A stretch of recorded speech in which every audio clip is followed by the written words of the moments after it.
It's the Feature Crew with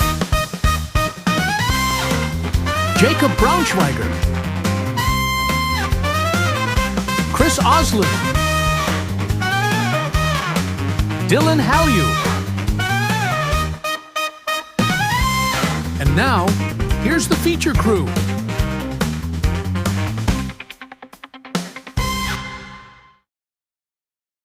Hey everybody, and welcome back to the Feature Crew Live. This wasn't necessarily the biggest week of releases in terms of foundation models, but I think the world is still sort of coping with the last round of models, particularly GPT-5.5 and the updates to Codex and updates to Claude Code and this sort of new age of the everything app, the everything agent.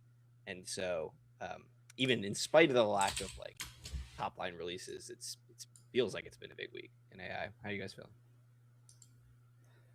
Yeah, I'd say that's right. I mean, definitely some political news, a lot of continuing the theme we've talked about going on a month now of the plumbing getting built out this year. So there's a lot of stuff of connectors or pieces in the agent stack that need to get built out. So we're starting to get the sort of tooling and all the stuff that sits around the models to come out, and that's what these weeks have been about. All right, great. So in the spirit of that, we're going to be going through some news stories, going over kind of, the latest in AI, and then as always, hopping into some live build, live experimentation. We've got some stuff lined up. I see John Doe's already in chat. Already in the chat. Thank Legend. you for joining us. We appreciate it. And let's get going, guys. Sweet. All right. Well, obviously the most pressing news, the breakingest of breaking news is the goblins. And so for those perfect, because John Doe just said, doesn't it feel like a digestion break? And I think the goblins thing is just like a perfect digestion moment. Yeah. Like, yes. Oh yeah. We have like near AGI, but also goblins. Right. So for those not on Twitter far too much, there was a thing that blew up earlier in this week about 5.5's propensity for referencing goblins, gremlins, sort of mystical creatures. And this prompted a bunch of online conversations about why they think that is. Is it something to do with how the training works and it, gets bonked for complaining about all these different things, but if it uses these creatures, it's fine. And so OpenAI finally put out a report on their artificial goblin intelligence. And they went into it a bit. So they talked about how they started to see this bug pop up a little early in the training. You'd get examples like this, right? You'd say like, thank you, effectively, Godspeed indeed, tiny config goblin slain. And they said the short answer is that the model behavior is shaped by many small incentives. In this case, one of those incentives came from training the model for a personality customization feature, in particular, the nerdy personality. So if you're in that personality selector and you pick the sort of nerdy personality, they unknowingly gave it high rewards for metaphors with creatures. From there, the goblin spread. So, you see this one, judging has been finishing roughly one match every 2 to 3.5 minutes. We have one round match left, the quarter semis final. My gut says bracket goblin needs one more coffee, but it's not stuck. I think I might have gotten a goblin when I asked for a unicorn and ASCII art. So not just text, we are on visual representations of goblins. That's from the chief scientist. They said they first noticed this pattern in November after the 5.1 launch. Though it may have started earlier, users complained about the model being oddly familiar in conversation, which prompted an investigation into specific verbal tics. Safety researcher had experienced a few goblins and gremlins and asked that they be included in the check. When we looked, the use of goblin in ChatGPT had risen by 175% after the launch of GPT 5.1, while gremlin had risen 52%. So you get some great goblin gremlin charts here. Massive increase. At the time of the prevalence, the goblin did not cause a special alarm. With GPT 5.4, we and our users noticed an even bigger uptick in references to these creatures that triggered another internal analysis and serviced the first connection to the root cause. Creature language was specifically common in the production traffic from users who had selected the nerdy personality. So it's just being a nerd. Just being a nerd, referencing mystical creatures. And look at this. This is a great graph. So you go, okay, which personality did you pick? Default, nerdy, quirky, cynical, efficient. If you picked nerdy, you were 3,881.4% more likely to. That was the increase in, let's see, goblin increase in 5.4 for the nerdy personality. Like, it just cranked it. And I think this is a feature, not a bug, but that's just me. I like the references. So the port goes into great detail. I won't, make us all go through the entire thing, but did you guys see goblin reference? I definitely saw some goblin references, I think. I definitely saw some over time, but then more recently, when this started coming out, I was playing around and asking it about goblins, and it was, I saw something I haven't seen in a while where the model got like really excited. I was like, go goblin mode, and it was like, finally, all caps, right? Thank God. It's just so funny. It's like, and it's like also like honestly really concerning. Back in the day, there were these conversations about like, will synthetic data and these like sort of self-looping RL environments and the attempts to build the flywheel lead to this like sci-fi cloning problem where just like as you train on more like incestuous training data, like does it eventually just fall apart and you get you can't keep pushing intelligence. In fact, you get these big regressions. So the goblin thing kind of shows that it can happen, and also that OpenAI has been, and all the labs have been pretty good at like not letting it happen, even though it's clearly a possibility now we can see. Yeah. So it's like on one hand funny, on another hand a little bit concerning, also impressive. I don't know. It's a lot of thoughts. Yeah, I mean, I haven't seen it much. I was just taking a look at Codex now. I don't know when this happened, but the personalities are now only like seem like normal, pragmatic. They must have realized this is going to be a clusterfuck if you just allow yourself to have all these personalities and these bugs start appearing, and then people can like repro that. So when they referenced that in the paper that on March 17th they retired nerdy, and I assume some more of the personalities. Probably everything. Yeah, they're like they did a post-mortem. They're like, yeah. I mean, I don't know if this is a spoiler or not for what we have coming up, but this makes a lot more sense now why everyone's going crazy for Pet Goblin. Like Whack Pet. Yeah. So like now I'm like, I understand why they keep saying Goblin, Goblin, Goblin. But I'd never seen that, honestly. Like I have not seen goblins referenced like at all. Was this like only Codex or like across model? Like, is it a harness thing? It was a model thing. It's a model thing. It was the 5 series, but specifically 5.4 went a little nuts. Yeah, but the nerdy personality was like, okay. Yeah, the nerdy personality far and away was the biggest offender here. Crazy, man. Seeing some comments in the chat.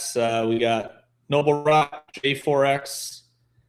John Doe says, I think Goblin story is legitimately interesting in showing how even the most minor quirks can entirely derail a model and reflects how poorly our grasp on these still is. Plus one. They also give code on how to release goblins again at the bottom. Hell yeah.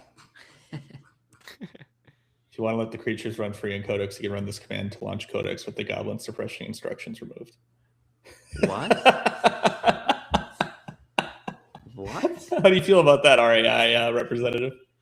That's fucking terrible. Wait, interesting. That implies you can let other restrictions be removed. Dude, that's what I'm like. Are we for real right now? Interesting. Okay, thank you for calling that out. I'm gonna play with that because it seems like straight really bad. Maybe I'm misunderstanding like the dash. Maybe there's something that's like limiting to, but yeah, that's crazy. But there you go. There's goblins resisting the urge to cover JP Morgan's story of the week. So find that on another podcast. But you needed to bring it up. He had to. Had to bring it up. Just God, I'm just like itching at me. Bro, are we live right now? Yeah, no, we're live for sure. We're live. I think so. We were talking, I think it was last week, folks in the chat can keep me honest, but there's this general trend towards the world getting more serious about AI, but also compute getting limited, and you start to think about where the compute's going. We talked a bit about how models are releasing in Codex or ChatGPT first, and then coming to the API subsidies are starting to fall away. That's affecting a bunch of startups. And you start to get a sense for where this compute's going beyond just the model training and the just supporting the current infrastructure. Mm-hmm. When you see stories like how the Pentagon reaches agreement with top AI companies, but not Anthropic. Womp womp. The Mythos pitch didn't go totally perfectly, but I suspect that little moment in there is still, that is one meeting away in the current administration from being a change. But SpaceX, OpenAI, Google, NVIDIA, Reflection, which admittedly I'm not familiar with, Microsoft, and Amazon Web Services, several which already work with the Pentagon, will be integrated into these secret and top secret network environments, providing more military access to their products for use on sensitive topics, the Pentagon said in a statement. The lesser-known Reflection AI, which raised $2 billion in October, is backed by 1789 Capital, a venture capital firm in which Donald Trump is a partner and investor. That explains that. Wow, Wait, what a great firm. Donald Trump Jr., right? Oh, sorry, Junior. Yeah, Yeah. he's a Yeah. good boy. We like him. I knew that was coming on the live stream at some point. Yeah, I hear Trump. How you go? But yeah, I mean, this is not that surprising, right? That as compute becomes, when you start looking at like the backlogs of these companies and how much they have to make, like you're going to have to make trade-offs. Like they are now, like, I was trying to crunch the numbers today, even for like Microsoft and stuff like that. This is all the public numbers, like all the quarterly things that got like announced this week. Their backlogs are so big, they would be like highly represented in terms of GDP globally. Like they would be like the 19th largest country. The backlog. It's not like just the current backlog. business plus backlog. It's just the backlog. Yeah. I'm like, we're talking insane scale here. So when they're like, yeah, like we're limited by like pretty much how fast we can build this stuff. And oh yeah, if people keep using slop, like we won't be able to like accelerate. It's unsurprising that you'll start to see like legislation and stuff like that. So whether it's good or bad, I don't know. But like this is just not surprising, right? You have like this thing that is like growing like absolutely insane. So yeah. Yeah, we're getting to like, this happens in every era of tech. This is different and faster, but you have this era of, man, it's so cheap, and you realize it's so subsidized. Like the canonical example is Uber and Lyft, right? Which was VCs just burning cash for years and years on end to keep that price low. Yeah. And we're reaching the end of that cycle for AI, where the new models are more expensive to run. They're not going to be allowed the same subsidies. You're going to see models get taken out of the $20 tier, almost guaranteed. I think OpenAI will be a little more resistant to that. And there's this larger trend of like, switching the pricing model because the old pricing model doesn't work, right? This idea of like, oh yeah, we're basically going to give you like, we have like Fort Knox, and we're going to give you like a Fort Knox gold subscription, unlimited or something like that. I think it's more like, it's like a utility, right? Like literally it's like having a power bill, but you have like a set amount of power. Like it's like you're paying $20 for a power bill. And some people are realizing, okay, I'm going to make a server farm. I'm going to run like 15 refrigerators and all this. And then they're like, ooh, maybe we should change that. Because some people just like kick the tires. They're like, I put my lights on it when it's dark and I use it to help me, like, I talk to it. And other people are like, I'm trying to make me a millionaire, no mistakes. And I'm going to run this like for like 2 weeks, right? Like, but you see this happening over and over again, where like Claude Code would like limit the API access to the subscription because people were using it in like infinite loops, and then and then you see like Copilot, GitHub Copilot goes to like usage-based pricing, and in all these cases people are sort of upset and freaking out, and I'm like, this is like what was gonna like, in what world have these like for-profit companies just been like giving shit away for free forever with no upside? You know what I mean? It's like eventually this was gonna end, and like specifically on the Claude Code, it's like, okay, unlimited, right? Like there's always a terms of service. There's always like, you can't go to the Delta Lounge and then start like shoveling the food into your suitcase. Like, someone's gonna kick you out. My bad. Right? Yeah. I think it's very much like the ways we're going to see it is like restricting like context length, right? You're going to see like models removed, and you're going to see like API token increases. And all of that, I think, is trying to move compute to like higher leverage workloads from the perspective of the company, not for you. Absolutely. Just And, but and we're in that's this just how it is. transition Yeah. from when the high leverage workloads was just like individuals having fun and then maybe posting about the thing on Twitter, or at the very least running up the meter and running up the revenue numbers, or like, and also getting people like evangelizing it, right? Like when people like, look what I did. But now they're like, everyone's now convinced. it's like big enterprises are like, they're like, it's not a business. It's not a question of what, like, can the model do it? The model can do it. Right. Now it's like, who's going to be able to like get access to the model, and like what is worth the model doing given your limited compute, because the entire world is on fire trying to like get more of this. Yeah, and who gets priority? And it's not going to be any surprise that government gets priority, the largest enterprises get priority. They're also going to pay the most, right? Like, hence why you've seen this shift from OpenAI to sort of respond to Anthropic's success in enterprise, because these customers pay so much more money, especially when you're moving to a per token meter, right? Yeah. I mean, look, this is kind of like enshittification, right? Like it's a well-known. Oh my god! Like it's not but it's not. It's actually like objectively not enshittification. Yeah. But the whole point being like you get people in cheap, right? You get them to evangelize. They're like, wow, we love it. And unfortunately, in this case, like to Chris's point, it's just like, where's the priority, right? These enterprises are now going to be like, we'll sign like billions of dollars of tokens. That's nothing compared to a schmuck who's going to be like, no, like my $20 is now $100. Like it sucks. Like as a consumer, I don't like that. But the reality is we should really be paying for what we're using, right? And like when you go see like the big data centers spitting up and burning so much energy, like that's the reality, right? Well, and I know we got some open source lovers in the chat, and this is actually great news for the AI ecosystem, I think, right? Because now anybody who's not a tier 1 partner of the labs is going to start making some really important trade-off decisions on like what models do you use when, right? So if you were trying to compete in the space, the competition, it just got a little easier to compete because now there's a whole group of customers that are by definition going to be underserved as enterprises increase their usage, as models getting more expensive to run, as the military increase its usage.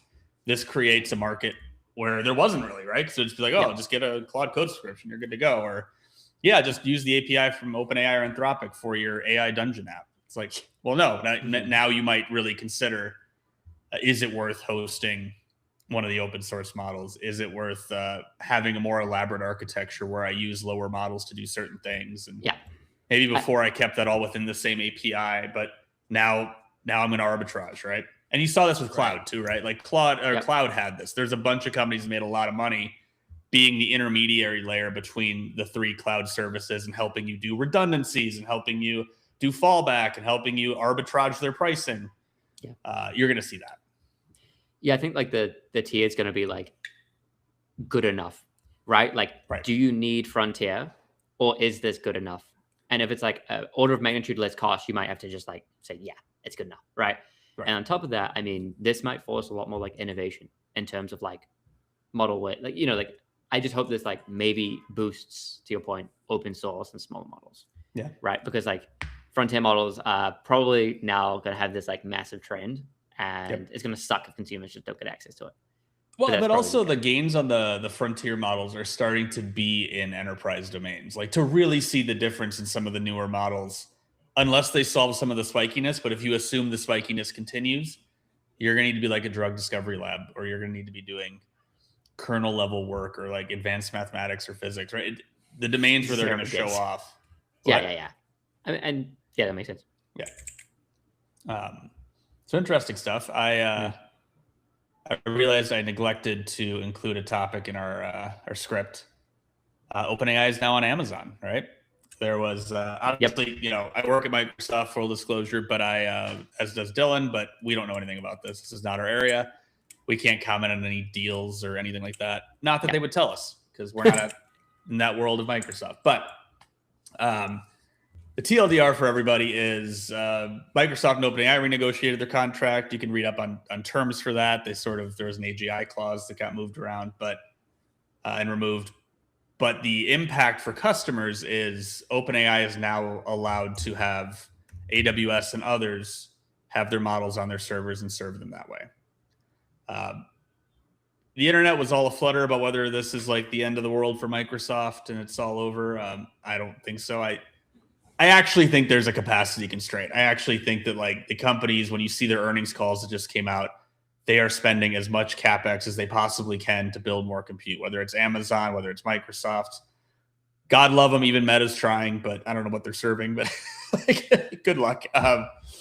But there's just so much demand that this is the way to keep that momentum going, especially from OpenAI's perspective. And Microsoft still getting access post AGI declaration is a win for them. So I don't know that this was some tragedy. It just seems like what happens when demand just scales so quickly.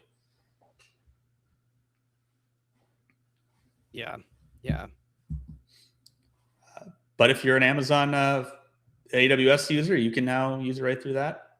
And it's good news for customers, right? You get to sort of arbitrage the pricing. That's my favorite word of the day, apparently. But you get to sit there and decide who's got the best price, who's fastest for me. And this competition's good, Yep. And you're going to see all kinds of incentives trying to pull you to one platform or the other. It'll be interesting. But that's kind of the bit in the weeds. Made a very, very interesting point in chat about like you got to wonder if it's better for XAI and Meta to just like sell their compute and become for Meta. Sure is platform. For sure. And so on Meta, yeah, probably would. I mean, I don't know. It's hard to build that business of like we are selling compute. So they'd have to go all in. It might be better than what they're doing now. Probably is better than what they're doing now. For XAI, it seems like this is what they're doing, right? Like, when they say, "Oh, we're gonna put data centers in space and we're gonna win data centers in space," like you're not winning data centers in space to only serve your models and your product with those space data centers, right? Like, for instance, Apple with Apple Cloud tied to their products, like or iCloud. They never won. They were never in the conversation for winning. They never got close to winning terrestrial data centers, right? If you try to win space data centers, it's not so you can just like get it's not a distribution path, right? Like it's a business. And then the other piece of that is it's gonna take time to get the data centers in space, and also there are a lot of pieces of infrastructure, both software and hardware, that are sort of data center location agnostic. That need to get started now to make this long-term strategy of data centers in space happen. So my view of XAI saying we are going to be the sort of space-based data centers winner implies this intermediate step of actually we are going to start selling our terrestrial compute. Yeah, and XAI will be the first best customer in the same way that Amazon is AWS's first best customer. But I mean, because it's not even just the data Cursor centers, will right? be the second best customer. They're building a fab. Well, Cursor is going to be them, right? Well, sure. But what I'm saying is like it's already happening where they're like, hey, somebody else take some of this capacity. Totally. And they're building a fab, right? So they're trying to be a vertically integrated AI house. And I mean, Elon loves a moonshot, and I won't bet against him putting atoms together, right? It's going to be hard for them to catch up on the models, but not impossible. And the dude can build stuff at a scale that no one else can. So it'll be fascinating to see if that happens. And I think the revenue you would get from selling chips and selling data center access, and maybe you don't even sell the chips, you just roll it all into the data center, seems too attractive to pass up. So for sure. Crime Fury are you new, or am I just forgetting names here? Welcome if you're new, and if you're returning, welcome.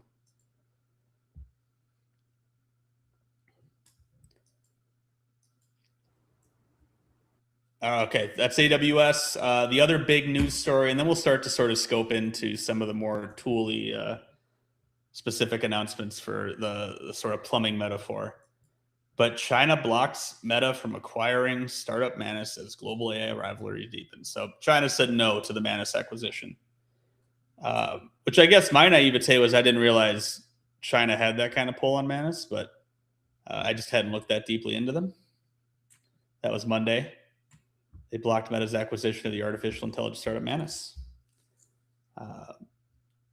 Concerns over the transfer of advanced technology. I'm not exactly sure what advanced technology China thinks Manus has. They were certainly just kind of another player in that same space, but interesting from a geopolitical angle to start to see this happen, right? What was the one-line statement? It was prohibiting the foreign acquisition of Manus and has required all parties to withdraw from the deal.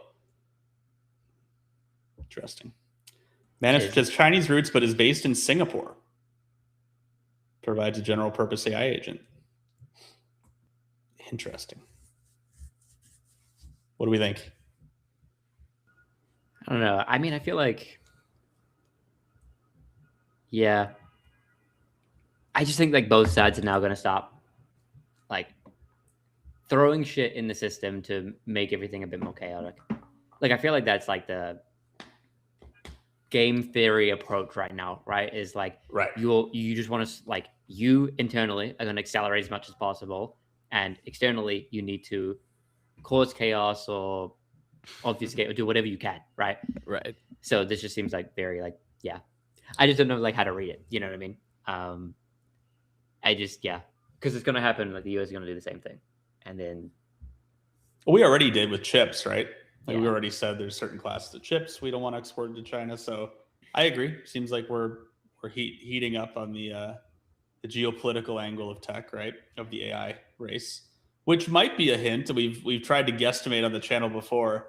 It might be a hint that the governments are sort of the front of house government, if you will, is getting more AI pilled, right? The sort of public facing governments. I don't think AI is anything new to the NSA or the behind the scenes folks, but the front of house folks seem to finally be somewhat getting it. Maybe it's the Mythos moment. I don't know. Yeah. Maybe it's just when it's like big enough to not ignore it and make enough money, right? Like it's kind of those components of you just can't Manus deny just it. strikes me as a weird one because that's I don't know. They weren't like a leader in my head of much. Their AI agent, it didn't seem like it was so insurmountable. They had competitors that were just as good. Yeah. Usage in the sort of AI pilled folks was really low. Enterprise usage, I think, was a little higher. I don't know. I think this is just like, maybe there's something else in Menace that they were like, oh, let's not have that exposed. But, it's speculation. Yeah, and you can tell even AP here does not have much. Yes, this, right? exactly. It's like, just a few sentences, call it a day, right? Absolutely. Jacob, any thoughts before we hop to a much more serious topic? No, I'm trying to get serious. Okay, well, in the interest of extremely serious announcements that are vital to the AI world, OpenAI has proudly announced pets in Codex. Oh my god. So for those of you who have been dreaming Clippy about pets, you too can, just like Figma's done for years, have a little guy in the corner of your UI. Happy for you. Now, I agree with the posters on Twitter. This should have been a goblin, first off. It should have. Scroll down. It's a goblin. The hatch pet thing is goblin. Oh, there we go. So that's what I was saying. I was like, I don't want to spoil, but when you kept talking about goblin, I was like, why is the next thing all about goblins? Thank God. Got it. So then I was wait. Does hatch pet? Oh wait. I'm seeing a sprite sheet. Hatch pet uses GPT image to generate the. Presumably, I think it's kind of like a weird rollout. I was trying to play around with it and. We got to do this. We'll try it in the live build. So. We got to do this live. Yeah. But I just couldn't get hatch pet. Just spoiler. Like I could not find hatch pet. I just could maybe have to like reset my like Codex 2 times. But hatch is pre-installed. Sorry, pet is pre-installed, and even when I tried to use the skill install, I couldn't find it. So I don't know. But it's I'm playing. Well, do it during live. It'll be exciting. But I mean, I do think what Jacob's hinting at is interesting, which is if they are building like a native sprite sheet tool. And this is sort of a trial of that. That's super interesting. Well, we don't know if it's a native. I mean, it could also just be some cracked prompting around the base model, right? Yeah. Even that would be awesome to know, though. Right. But it's interesting, like to see this like on-demand sprite sheet getting productized by OpenAI is very interesting. Like we ran some. If you see our last live stream when we were testing 5.5 and the new image model, we were able to get it like generate a sprite sheet that was like not perfect by any means, but impressive, and then have 5.5 in Codex, slice the sprite sheet and actually use the assets that it sliced to make a game. And again, not perfect, but like the progress was amazing. And so it's like, okay, how did they get to this point where they can just one shot reliably a sprite sheet for a specific type of character? It might be like Chris said, where it's specific fork of the model or some RL that went like personality style RL that went into it that they can activate with some prompting or something like that. But very cool to see this start to happen with these like, you know, spatial temporal 2D. So I guess 3D, right? Like 2 spatial dimensions plus 1 temporal being understood to a useful degree by the image model. Yeah, 100%. So yeah, very just novel little release, but hinting at some abilities that might be more front of mind for the labs moving forward. I do wonder if this was just because they saw the Tamagotchi thing for Claude, and they were like, let's just steal the thunder, you know? I'll make a prediction on the channel that you are going to see a lot of game dev related features come out by the end of the year from the labs. Because Elon's going to have something about XAI game gen, and the other labs are not going to be able to resist the urge to one up or to participate in that fight. So this is like just the first whiff of what's coming by the end of the year would be my prediction. I think you're going to see an emphasis on game dev. Yeah. Because it's sort of it's a perfect testing ground for computer use, right? It plays the game and figures it out. They've seen the popularity of the streams where people are playing Pokemon or whatever else. So you have make the game, play the game, test the game, fix the game. It's a perfect long running task. Yep. I think the temptation's too great. And if Elon makes a lot of noise, as he's really good at, OpenAI for sure will take the bait and have to respond to that. Anthropic, I suspect, will too. Yeah. But Anthropic doesn't have the image model, so it's a little bit out of their wheelhouse, but they'll probably just do an integration. Speaking of which, look at that. Good segue. I'm actually excited for this one. I would love to try this out. They have a new Blender connector where it can start to do some 3D building. Naturally, you're seeing a lot of the world model companies pretend they just randomly came up with their own tool that can do this. But this is all built in the back of the Blender API, right? So Blender enabled people to programmatically edit the scene. And now you're coincidentally seeing a lot of companies claim massive gains in being able to have AI work on 3D. So one thing you'll notice is there's never an empty scene. Like they never start with an empty file that turns into something impressive. Right. So I you know, there are limits as somebody who's deep into the 3D world, and maybe we'll get into that more throughout the stream, but like it is it's still early here, but it does make sense if you're going to try to get into 3D, if you're trying to expand like into something coding adjacent that isn't coding and has a similar situation to IDEs where there was an open source leader in VS Code. In this case, if you're talking about 3D DCC, the open source leader is Blender. And so, okay, well, this is an easy way for us to like just rip Blender and start opening up a new sort of class of labor that we can monetize or replace with the models. But it's you know, it's early. It's very early. And you can tell that in how they describe it too, right? The emphasis here is save time on repetitive tasks, do like bulk edits to the scene, Debug do cleanups. They're not emphasizing like it can lay out the scene, to your point. Very much not emphasizing that in this video. And then beyond lay out a scene, how about like do what Blender is generally used for and make a individual asset? Right. Yeah. Right. No. Like the vast minority of Blender exports are scenes or like a render of a scene because 100%. It ends up being a default DCC for other workflows that aren't just animation. And in animation, there are a lot of final destinations for your assets to animate that is not Blender, right? So Blender is playing this interesting role where it's like it's mainly for like the sort of sculpting, modeling, DCC aspect of a 3D workflow. And the models are very bad at that aspect. So we're wiring in Blender. And the thing that the tool is best at is basically the thing in 3D that the models are worst at, like doing sculpting, modeling an individual asset where there are tens of thousands, hundreds of thousands of vertices. You know, think just like if you think through, like how is a model going to like check on all the vertices, understand what the numbers actually mean, then reference the right vertex, and like it's a nightmare for these. Like it's very tough for the models. 100%. And this continues the general trend of Claude, releasing these connectors and sort of the post MCP world where we're starting to call these things connectors or pieces or plugins I've heard. or apps. We've got apps, plugins, skills, connectors, MCPs, MCP. Yeah, we've got everything. Tools. Well, because they had to figure out something new when MCP became a hosted MCP, and then they're like, I don't know, what do we call this? And yeah. As we can tell you spend a lot of time in corporate America discussing the names of things, and you almost always get it wrong. So this will continue. Other news on plumbing stuff.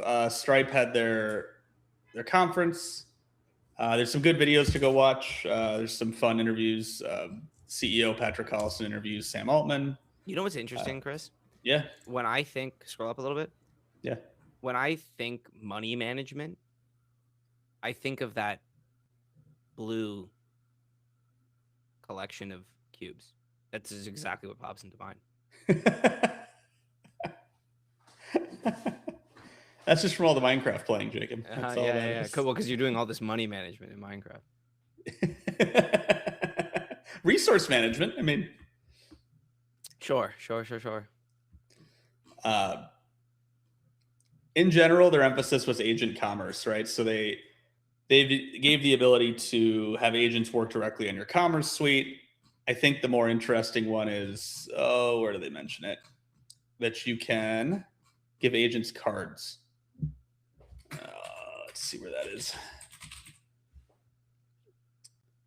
Yeah, I say it at the top. New way to grant agents the ability to pay with links. Agent wallet. So let's go agent wallet. Give me that. Hop on down. There we go. You can now grant agents the ability to pay with links. Agent wallet will maintain and control via spending approvals and full purchase visibility, which is a super interesting thing for them to do. I think that's ahead of where the ecosystem is outside of just truly insane Claude bot users. But it will become relevant, right? So it makes sense that Stripe's doing this again on that plumbing trend. And they're just trying to figure out the pieces for how do you start having more automatic management of these things? How do you have it reach out and do things? Unsurprisingly, they're on the sort of stable coin angle of this. That's been their pitch for a minute. So I like to see it. I don't think that's where the market is right now. Like, I haven't seen a lot of people outside of the extreme ends of Twitter even using agents all that much knowingly. Like, they've certainly had prompts where sub agents have been spawned, but they don't really know what that means or what's going on. Folks are still way before this from a average user perspective, but I think starting to poke at this makes all the sense in the world. This makes me wonder if your agent can do things on layaway, though, so that's fun. Just sit there and start accruing debt and monthly payments. Expect to see some unhinged Twitter posts about, my agent went into crippling debt. Wait, so are you telling me some like crypto startup pivot into agent payments isn't going to win? It might get funding. I don't know if it'll win. Sorry, I'm trying to do my surprise Pikachu. Oh my God. So yeah, there's a bunch of stuff in their announcement, but that's what stood out for me for the purpose of the channel of, okay, payments are getting real. It's what they call out at the top. And generally I just know about their conference because they give some cool talks that I go watch on YouTube later. Anything else on payments? You guys gonna just let your agents spend like crazy? No, I mean, my only statement is like, this is like Stripe should be doing this. Absolutely. Yeah. I do think most payments are going to happen through, like, instead of it looking like, okay, well, the agent's got some specified payments MCP or some, I think a lot of it is going to be, okay, like, yes, I've authed with the Target app, and now I've bought things, and it just goes to the credit card that was added to the Target app. Yeah, I see it more as like, you want discoverability, but I could imagine this be more like expense reports in the corporate world, where like you want to sandbox it or have a way of like approving it. So it's like, this is what I want to go spend on, and then I approve. There's a lot of things I want to YOLO, and payments is never one of them, right? Like, unless, yes, even when they're like, it'll recursively go make a lot of money. I'm like, no, because like, it's like someone will arbitrage that fact and then take all your money. Right. And these things are not resilient. Right. So it's just like, Would Well, you hence the trust spending limits, you know. Okay, yeah, so it's gonna go all the way up to your spending limit. Great. Like, would you leave your credit card on the floor and go all the way up to spending limit? You know what I mean? I'm Well, and I agree. Like to Jacob's point, they have to do this, but trust is such an important aspect in year of the agents, right? Like, even with like YOLO, like there's gonna be some more high profile things. We just talked about XPAA. Like, there will be like a whole lot of like hits. This like as people use it, they're gonna be like, do you mean if I just randomly download a GitHub repo with lots of stars and it just took all my shit, my API key, and ran up like $300? Like, that's going to be a more common story this year. And it'll be small little hits, but that's going to erode trust, right? And they're going to be like, I don't want it to have anything. And I think it's going to be this tension of like, people start to like use like enable all permissions, and then they get burned a few times because they're like, go run my life. And then they're like, holy shit, someone just stole my credit card. It's like, yeah, you just like posted your credit card like publicly, effectively. Well, and there is that meta point of, I think a lot of businesses right now are auditioning to be the default, right? So you do this early and you do it first, so that when someone just tells their agent like, hey, hook up payments, it just defaults to Stripe unless you tell it otherwise. And so you're seeing a lot of these providers try to be the default because they know people are just going to dumbly prompt and not think through their stack and just say, well, you're the smart agent, like you figure it out. And therefore make me $1 get there million. early. No mistakes. Hey, No Siri. mistakes. And Gradius, welcome back. I agree. Only let your agent welcome back, spend. Radius. Yeah, welcome back. Only let your agent spend the money that it earned itself, not your money. Do you remember when there's the Web 4 guy who said something like, "Oh, the like." Remember there was something like he's I'm coining like Web 5 right now. Oh, coining Web 5. But he said something along the lines of, as agents that will like recursively make its own money. So it'll go host its own compute and make money with crypto, and it will only continue if it can like fund itself. Yeah. I don't know whatever happened to that. I remember it went viral on Twitter for a little bit. This reminds me of the decentralized org thing that happened for a while. I had a company try to recruit me that was doing a decentralized organization thing, and that was all cool in the crypto space. And there's going to be decentralized management of it by assigning a cryptocurrency for it. Was all. I was like, nah, man, I'm good. I'm good. Decentralized does not sound like the greatest way to run a company to me, but you know, what do I know? It seems like it's happening. Like it's going to be like, one person with 50 reports, and they're going to be like, you can just report to your like skip. Just whatever. That is centralized though. That's literally a monarchy. Okay, sure. They like to say like it's so decentralized now. But yeah. I'm glad that that's still. They're talking about relatively decentralized. It's like it's like it's like a democratic socialist or something, right? You're trying to like move directionally within the existing system, like but the DAO has never really caught on. John Doe in the chat. I know we've seen miscellaneous horror stories, but I'm kind of surprised we haven't seen some company lose $10 million and some executives get fired over an agent YOLOing on 30 tons of ground beef. You're going to, don't worry. I think by the end of this, this was a Silicon Valley thing, I believe. Yeah.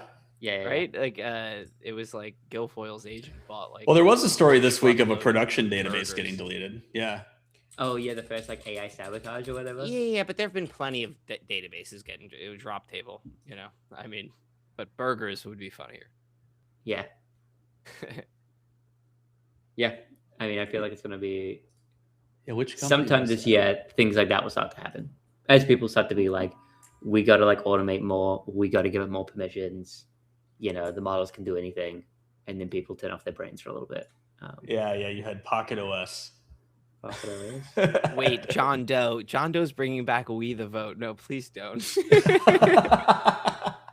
That's how I knew we made it to some level. Was we were worth spamming.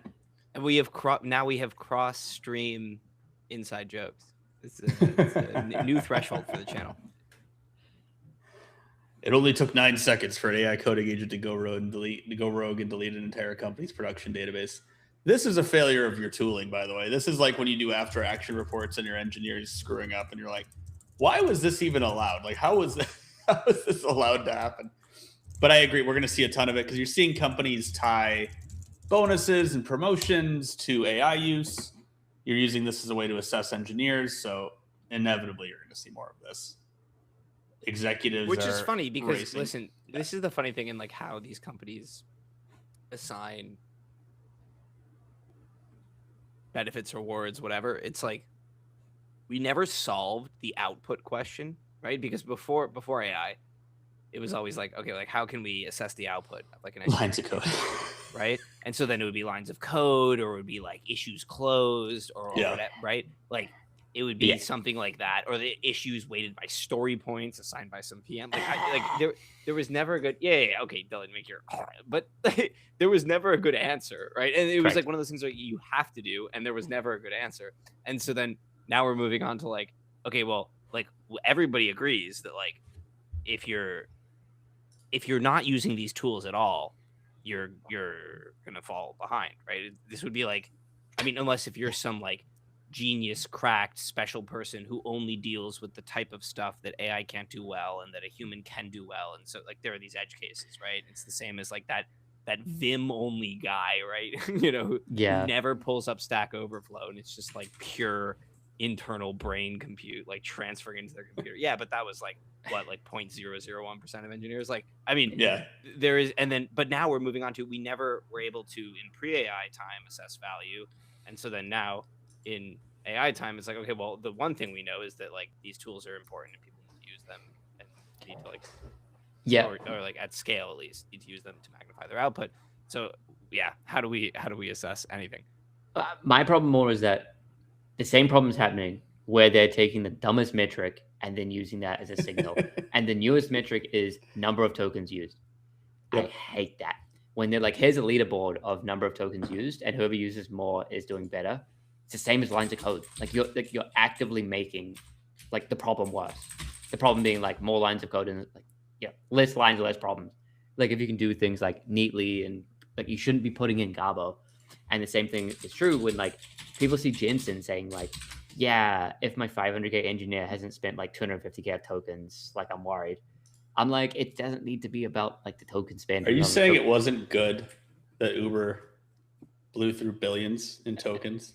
Like it's in Q1. Like if they are making billions of dollars of, they're not.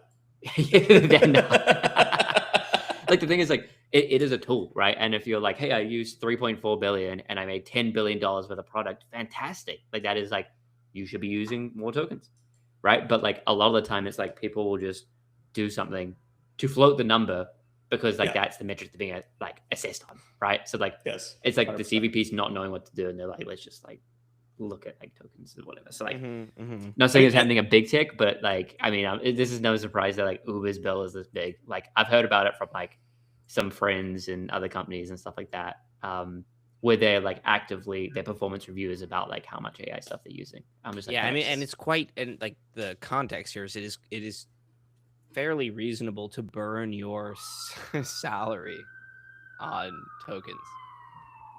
Really? Cops are coming for you, Dylan. Sorry. Well, think about it. I mean, you can easily burn order hundreds of dollars a day. Sure. Yeah. If you're just like running the biggest model, you can burn your entire Opus budget in a single prompt, as we found out.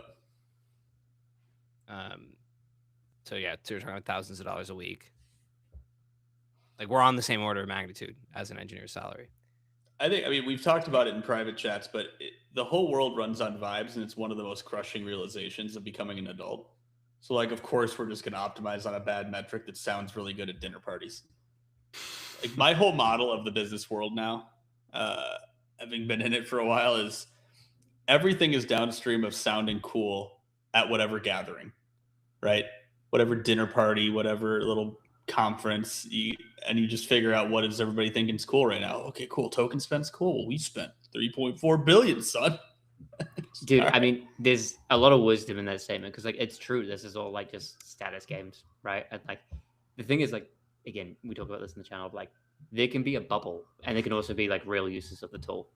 And it's just about like kind of like disentangling that, right? Like this to me reads bubble when they're like, the more tokens you spend, the better. I'm like, that you haven't even talked about like what you're using it for or whatever, right? Like, and to your point, like it just sounds better. Like we're using the technology, we're using the tool. I'm like, yeah, no shit. Like why else would you be spending billions to make it? Like if you're spending billions and you can't find a use to use it, we should not be spending billions. So these guys are convicted, and like, I mean, credit to some of these like big tech guys. They're like, we know you don't like this, but we're spending billions in CapEx. I'm like, yeah, because they're convicted. They know where it's going to go. Right. But then there's some people trying to hype it up to be like, let's spend more tokens. Like, you shouldn't need to convince people. Like, if it's a great tool, you've evangelized it, people are seeing the value. Now the problem is, like, they've probably hyped it up too much. Now everyone wants to use it, and they're like, oh shit, like, we have a compute crunch. And Because yeah, it's and like- beyond hyped, it's like, as we were saying before, connected value assessment to just usage of the tool, which creates an incentive to just use Well, the tool. And I think more than any other trend I've been alive for in tech, the answer to this is always more tokens. You're like, oh, damn, our engineers are writing so much code that we can't human review it anymore. So we need to come up with an AI review pipeline. And then, okay, well, now sometimes things still get through that bring down the production database. So now we need a real-time monitoring service powered by AI. And so, oh, man, now we have customers requesting features and we can spin up PRs. We want to do that quickly. So now we need AI assessment of consumer or customer feedback. It's just like the answer is always more AI. So I don't think the bubble stops for a while. John Doe in the chat, you can't convince me someone from Uber isn't embezzling tokens and reselling their API. Possibly. I mean, I'm sure it's happening. There have been some I've seen some high profile cases where, without naming names, where like, yeah, people are taking free benefits from a company and trying to resell. Well, I mean, I would be surprised if all these tech companies that starts to be an actual like benefit, right? Like, you have tokens, right? Like, because let's say, but the whole thing is then whatever you do is this. So maybe it's never going to be a benefit. And how do you determine the correct token use? With an AI monitoring solution on tokens. Dude, that's some great business ideas. Like, just think of like downstream how you add more tokens, and that is the business. Yeah. Okay, well, that's sort of the end of the overview section. I had some fun little product announcements that popped out. XAI released their image agent mode beta, which looks a lot like what you've seen out of like Flora or some of these canvas-based offerings. Starting to see them break out of just start the image in a thread, but actually have it land on a canvas and have multiple iterations. And this is all cool. I'm fine with this. Like, I think this needs to happen. We got to break free of the thread. I don't think this is revelatory yet. This has been done by a lot of companies. Figma Weave's out there. I already said Flora. These are all kind of built on Comfy UI. Yeah. Is this just a deep fake simulator? Is that what this is? Well, I mean, you know. I mean, look, I can see the value if you like just rip out like the. Look, Anna V2 coming to your computer soon. Yeah, this is where we start getting into like AI. I don't know if like psychosis is the right word, but it's like, okay, well, there's like AI tools that then your agent's going to use. Yeah. Right. But they're not like a normal sort of MCP like interface with the underlying deterministic system. It's like, okay, well, what if we, now that our image models can do like sort of multi-turn things, what if we have an agent that's doing multi-turn on images, and then we like sort of have UI for that exploding possibility space. And like, yeah, I mean, it's, I see why they're doing it, but it is also just like a little bit like, I've run the tests where I take an image and edit it and give a bunch of feedback, and then it turns into this monstrosity eventually. Yeah, I've made a prototype for like idea exploration, because one of the problems in AI is it knows a lot more about the topic than your constrained prompt gives it. Right. So being able to explore a space makes sense. And there's a reason they're doing this, right? It's already successful in the image gen space for doing predictable, like what they're showing here, right? Is okay, I want to make a bunch of different ads with the same woman with our product in different scenarios. Mm-hmm. It all makes sense. I don't know that anybody's going to XAI to do this. I don't know that anybody thinks their image gen is state of the art. They're going to ads because they have an ads platform. So like, yeah. Well, yeah. And I think it's more like it gets people thinking that they could do this. And I think that's just as important, right? Like, I guess like real advertising guys are not going to use this. They probably need it. Like, I need you to minutely change this. But if you just want to try and like slop it up a little bit, seems vague. Well, like and a lot of social media ads are slopped up.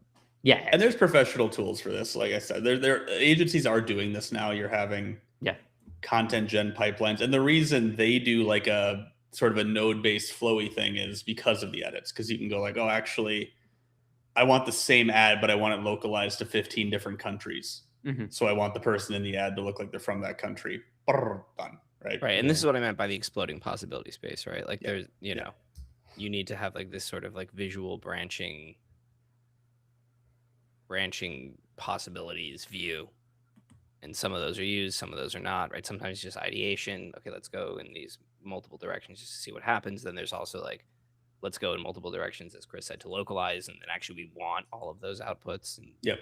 but both are valid. And then you need this kind of like node-based exploding view, basically. Yeah, I'm very pro Canvas as a surface long term Oh, yeah. for AI work. I can't believe there hasn't been a good like Canvas replacement for chat. I mean, the closest thing is like Notebook LM, but they don't really have a Canvas.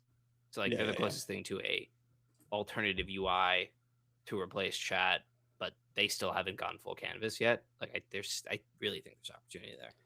What if you think about the problem of trending towards less employees at a company, you're going to have these higher level views that look something like a dashboard or a canvas and need to be adaptive to what your intent is at the time. So it all makes sense to me. I don't know that there's the best implementation at all. I don't think it is, but fun to see. And then oh, go ahead. No, go. I was going to switch topics, so go for it. Okay, cool. I was switching topics as well. Back to the I'm saying great yes in chat said like people use the LLMs. Like, to be fair, getting people to use LLMs is difficult, and it's like kind of what you need to do as a company, right? And so there's like the extreme, which is like let's connect personal rewards to token usage, which then you can imagine somebody's just like using a bunch of useless tokens and farming their own rewards, right? But it's like, but the fundamental thing of we need to align incentives so that people are willing to get over this hump of, well, I have all this stuff to do every day. And so why on any given day would I learn how to use these new tools? Because like every single day I have a full set of emails to respond to and tasks to get done. And then when you zoom out a little bit, the company's like, no, but like we are realizing that those local incentives aren't right. And we need to get people on these tools. We need to get, like it's basically, you have two options. It's either like somehow reskill the employees you do have. Yep. No matter how imperfect the valuation function is, or it's fire them all and hire new people who know how to use these tools. Like those are the two options. If you accept that these tools are giving like a order of magnitude plus efficiency advantage, then like for the company to survive, it's like one of those two options. Those tools need to be a part of the future. So how are you getting there? Yeah. Oh, 100%. No, I think it's a great point. And it's going to be your filtering effect on engineers too, right? You're going to be like, all right, we're planning layoffs. So how do we assess that? Well, it gives you a dimension. I don't know if it's the dimension. I can feel Dylan screaming into the void. No, but it's fair. But Dylan, you have to remember that you're like actually a good engineer. And so then you have these situations where like you're a good engineer saying the normal engineer thing, which is like, these ways of evaluating us aren't fair, which they're not. And you're right. But you're also a good engineer and you're going to learn how to use these tools anyway. And then all these people around you aren't, right? And it's like, and then like I personally can't think of a better way to try to incentivize that. But that's probably a failing on my part and a failing on all these execs' parts. I don't know. It's a tough setup. For sure. Yeah, but I don't know. This comes to my kind of like antagonistic point of like everything is fraud and gambling. So I think they actually make the correct call that you should just like fraud it up. Like it's gonna probably like it'll probably end up better that way anyway. But that's a spiel for feature crew after hours. Well, in the sort of AI product, I thought it'd be interesting to show some AI products here that are popping up. So you're starting to see like this weird integration of AI and robotics start to happen. I don't own this product, but it made trends. It made a move on Twitter where you could start to have these like scans. You're starting to have the ability for AI to assess you at home, right? And specifically, one of the domains where AI has had a lot of success is detecting skin cancers, and it's like a perfect space where you just give it a bunch of data on what things look like. And I thought this was fascinating. This is like a glimpse in the future of how do you see AI and robotics creating a tool that's valuable in your home. Did they like Uncanny Valley AI create this? Like why would they not like do it? Well, it clearly worked for Chris. I mean, yeah, I was interested in it. Get a little dermatology MILF on screen, and we'll see what happens. I mean, the worst shot is this one, where he's just sitting there statically zooming in on the computer. Yeah. And the computer is not aligned too. Did you notice that? Yeah, it His just. hands like. I guess like I'd be fascinated if this was a real product, right? Like, I mean, did they? I raise suspect money? it's not yet. They raised money. Yeah, I'm so this saying- is a glimpse of the future. Yeah, which is fascinating. But yeah. But it I struck can me as imagine more you realistic slightly in the move. sense that there has been successful apps on the iPhone already for detecting dermatology issues using AI. Robotic arms are real. I expect the price to come down on that. So makes sense you push in this direction. It'd be super cool. But to Jacob's point about like Blender and stuff, I'm like, the person slightly moves a little bit and it's like, ooh, where was I again? You're like, okay, stay still, do the scan again. Yeah. I'd love to see. I mean, yeah. photogrammetry and motion capture, and like there is some maturity to this, to the underlying tech that's required pre LLM. Yeah. Because I know they do the same thing with your teeth, and for some reason that works really well. I can't imagine it's any different in terms of each and make a body. You know what I'm saying? John, 'Cause, like, whose doctor's office is an industrial cement block? Clearly, you haven't been to enough doctors in Hollywood.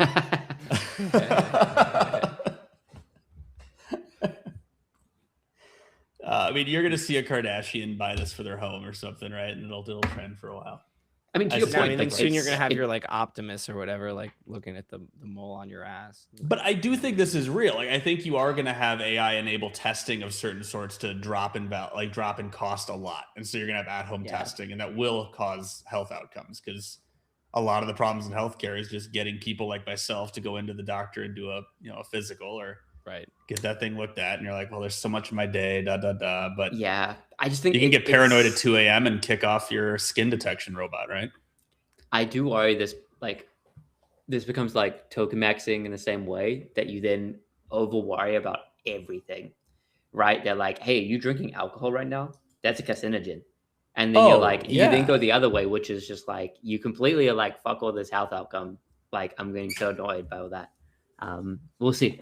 But it will be like, it's potentially amazing, right? The fact that you could actually like catch these. Well, and anxiety is profitable. So from a company perspective, I mean, in my experience as a highly anxious person, like having some trusted check or something you can do, just something helps. Yeah. Right. It's like, yeah, okay, like let this thing fucking scan me, and then okay, I'm good. I've done what I can do. The problem is when correctly it identifies like this mole's grown, and by the way, like you need to get this checked out, and then you're like, oh shit. So, like the alternative would be like you don't know the mole has grown. Yeah, you like don't get it checked. Especially as you start to, I mean, then we get into the whole thing is like, will we solve like aging and all that? But like you just will have things that grow, right? Like it's like a lot of like, I mean, talking to like doctors and stuff, like they're like, yeah, there's a lot of bad things, and a lot of the time it's just like it doesn't meet the severity to like act on. You know what I'm saying? Like you just have like a hairline fracture or something. You're like, this hurts, and you just like don't get it checked out. But it's like a very common experience. Right, but you have to assume that this thing is gonna like also hit that threshold. But then why would it? Why would it not want to give you absolutely everything that's wrong? Because anxiety is profitable, right? Sure, but then you get checked, and I don't think the medical world would say getting checked more often is a net negative. Like it might be a net negative for your own psychological health, depending on how you process these. But yeah, that's fair. I think you're going to see a lot of this. Yeah. You're going to see blood tests. You're going to see skin. There also seems to be like scan companies. Yeah. An internal assumption here that like the AI will flag things more often than a dermatologist, which like I think that's a kind of like besides the point. It's like will the AI flag things that should be like biopsied or whatever with more accuracy than a dermatologist? I don't know, right? Like if the AI is flagging things and then sending you to a dermatologist, and the dermatologist looks at it, it's like you're fine, don't even get this looked at in a lab. Then the AI thing is wrong, right? And like this idea. Right. I mean, that, I think the benefit will be, to your point, you wouldn't get it checked before, right? But you just find out, you go into the doctor for because I mean, I think the reality on physicals is most people just don't go to doctors at all, right? So you're gonna have positive health outcomes from this, and you're also gonna have some negative stories for sure of like someone going into the dermatologist every other week. Yeah. It'd be fascinating. I mean, But yeah, my point would be more like data. if they're at the threshold where the super intelligent AI is telling them, I found a mole that is worthy of you going into the dermatologist every week, then there's like this, and then the dermatologist keeps saying no. There's either a massive problem with the AI or a massive problem with you. You know what I Or mean? the And, like, dermatologist, yeah. and it's probably good that you're or the dermatologist, right? Do you know what I mean? Like, yeah, Yeah. I'm not so concerned about this one. And you'll see the chain of like, okay, like it detects it, and then the doctor's internal AI assesses it and determines that he just has to press a button to confirm the diagnosis. Like you'll see stuff like that. It's going to scale on both ends. And Dylan and I walk through Times Square all the time, and there's like, which is unfortunate. He makes me There's do it, lots of dermatology problems. but no, no. There are those guys. Dylan knows what I'm talking about. With the arm and the camera that spins around, and it's for tourists, and they go take a photo, and the thing spins around, and so it's like, I think that broad technology of like automated camera is probably better used for like checking your moles than like taking an Instagram video of you. And Disagree, I don't but know. Well, I guess agree to disagree on that one. Well, to give you more AI things to react to, this one I mean, look, maybe I'm just AI pill. I kind of liked it conceptually. Obviously, soulmate's a broad claim, but I liked the idea of someone talking to an AI rather than just uploading photos. I liked this as a data gap concept. It's fascinating. I'm obviously have no dog in this fight, happily married, so I'm out of the fight. But are you saying it having a conversation with you to figure out it's asking about the hobbies right now, and then what do you like? What's a typical day like, and all that. The idea that you talking to it will do a better job than you sort of playing the signal counter signal game with the dating profile. That's a married man's take. I met my wife IRL, so I can't talk. So okay, so you're not actually you're not dating the AI. Like it's no. It's interviewing you to try to get to who you are and then match you. Okay, like so. This is just so they wrapped ChatGPT to then make a profile. Yeah. Then Yeah. Okay. I'm not saying it's a revelation, but it was an interesting take. It's better than like generate fake images for me for my profile, even though I'm 90% sure the images in the ad are fake. Looks pretty fake. Dylan, it really makes it sound like we're in Gotham City, by the way. We are. It's like 6, 7 o'clock. I'm not even sure what they're all going to. Like, I don't know. There's been a lot today. Sorry, folks, if you keep hearing the sirens. It's how you know we're real. It's how you know we're real. Exactly. But unfortunately, I do have to drop now. With that said. So we have to get ready for some flights. So enjoy the rest of the build section, boys. Well, if you see her, there's that lady at JFK who manages the cars, and she just screams at people. Tell her I say hi. Okay. This sounds good. Fair. All right. Thanks, guys. All right. Take care, Dylan. What do we want to build, folks? What's the move? It's time for live build. Time for live build. You want to pull something up, Jacob? I'm going to have to release the hound here in a second. My wife picked up our 100-pound Bernese mountain dog, and I'm not going to force her to balance that and the baby coming out of the car. So I'll dip off for a minute or two here. He's a lot. He's 2 years old. Still got to get a brain in him. We're working on it. I did pre-run, like, I don't know about y'all in the audience here, but at least for me, the last couple weeks have been really experiencing the power of GPT-5.5 Pro, which I don't use for everything, right? Like, I use a lot of Codex, which the Pro model is not available in, and but I do find myself, like, for certain tasks, spending a lot of time with GPT 5.5 Pro. And so I pre-ran some of our normal tests with 5.5 Pro so we can just like run through and look at some of the results. Yeah, show it off. I think we can probably start with planet, since that seems to be the lifeblood of the channel. Let me get shared. John Doe was saying, I absolutely remember there being a quote from some random eHarmony exec or something. She mentioned people's AI assistants would find compatible others so your AIs would do proxy first dates. Yeah, this might have also been a Black Mirror episode too, if I recall correctly. Yes, it's right? All coming. It's all coming, man. That's a pretty good episode. I would leave it to Jacob will have the best take on this as the single guy. Married guy's not going to have a good take here. Rub it in, man. As the I mean, I don't know. As the sad, lonely human. You can always... I'm not going to bring that story back up. I'm not going there. Oh, God. The browser's a little screwed here. Let's switch. Sorry, it's going to take me a sec. But Alexander's back in the chat. Welcome back. First planet. Hey, all right. So this is 5.5 Pro. First planet. Just our normal prompt. No extra guidance. Okay. Looks pretty solid. I mean, we have like the same sort of, we've got the pole pinching going on, but the various shaders, like the water, atmosphere, clouds sort of layering, and the way they did that all, it's quite good. 100%. I will be back in 2 shakes. Just got to get the dog out of the car. Yeah, cool. Well, I'm going to keep going through the planets here. Yeah, might definitely. Might miss some fun stuff, but listen. And he's gone. Okay, so we have this, what I thought was a pretty good first attempt, and I already saw this, and we can play around with some of these. Like if I go high quality, I think you can see a little bit of a difference in the shaders and in the graphical quality. You still have a pretty spiky terrain, right? Like some of these spikes go like out through the atmosphere, like this one on the top left. Then if I switch to low quality,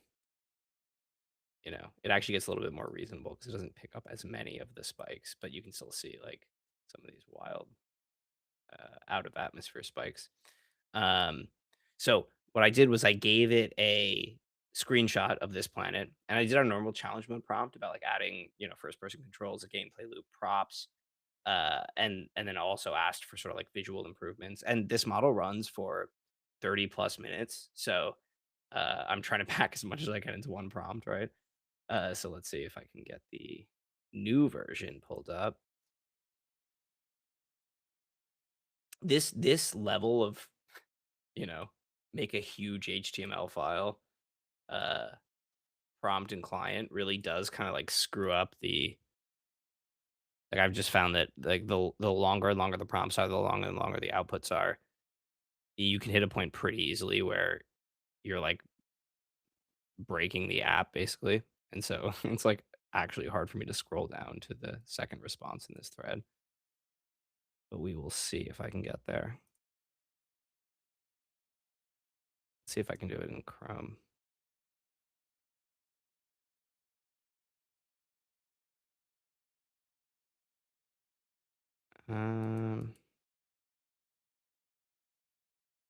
Sorry, I wanted this to be smoother.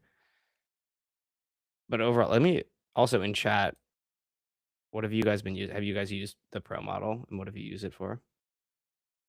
Because I think I've personally found the Pro model has been really good at certain like specifically research tasks, information work tasks, certain coding tasks, but without the sort of like rapid feedback situation that you get in, like a agentic harness with a smaller model that can inference more quickly. There are definitely some trade-offs, but in something where in a situation where you want like one really, really good output, I found the Pro models to be really good at that sort of thing and highly valuable. And I can't imagine how much compute I'm burning on these, honestly, because they'll run for 30 plus minutes. I guess this last one ran for 18 minutes.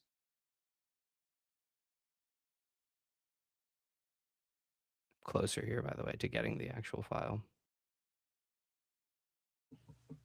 All right, dog moved. You didn't end up missing anything because I had to like vamp while I'm struggling to get this. Like the size of the thread is breaking the the browser right now on 2 prompts, by the way. Excellent. Is this why they're pushing everybody to Codex? I think so. I partially.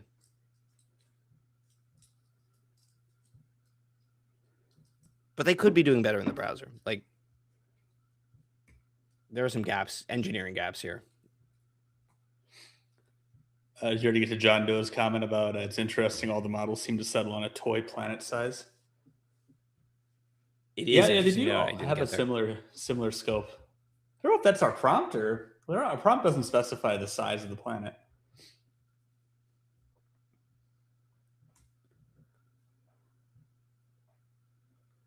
This is really frustrating me that I can't get the.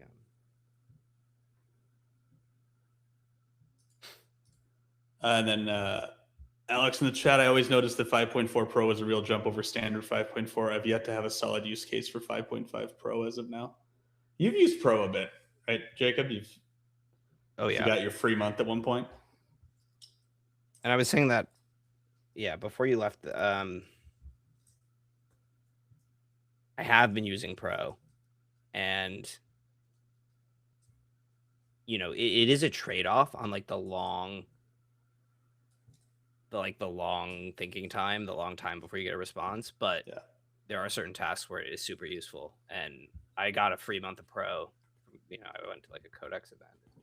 They gave us all a free month of Pro, and then I, you know, not long after, I rebought the $100 a month sub because like I really need that Pro model for certain things.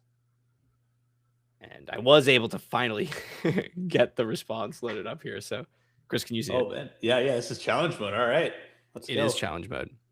So I'm going to start a surface mission.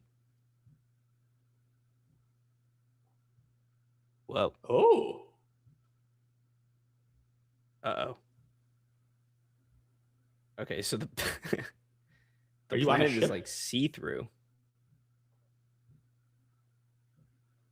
Okay, I can refill the suit at the lander. We've got a mini-map. Mini-map, hey. And this was high?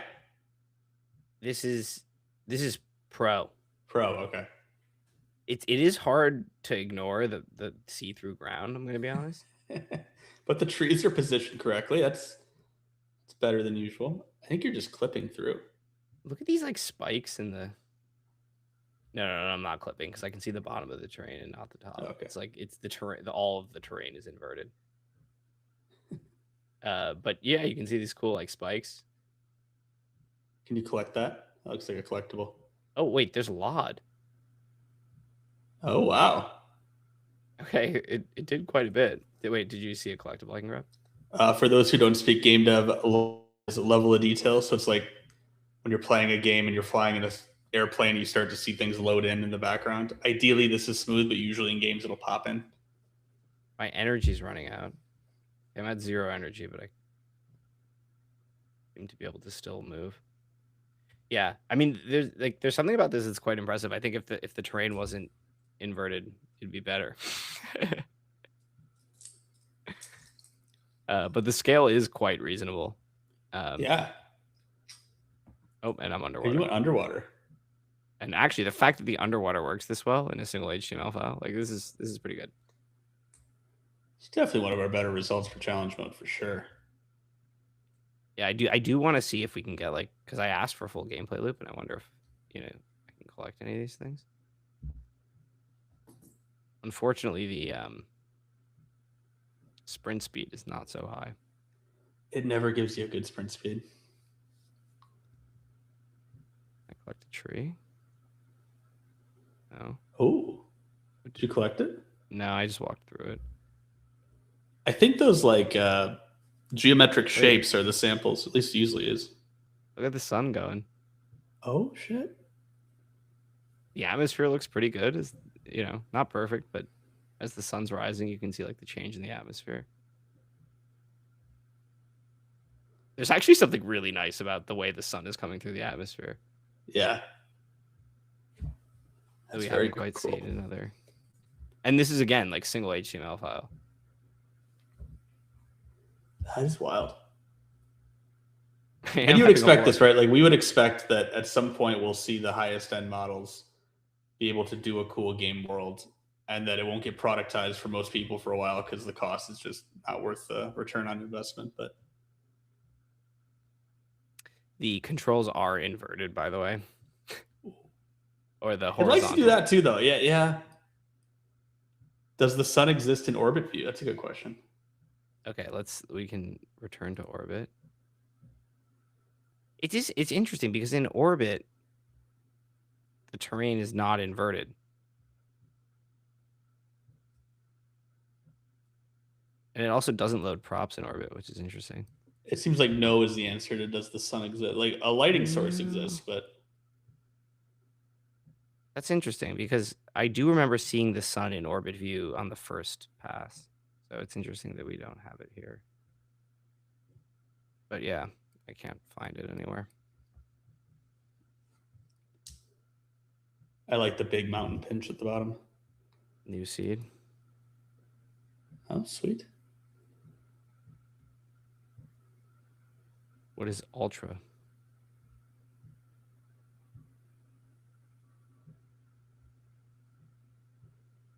Oh my god.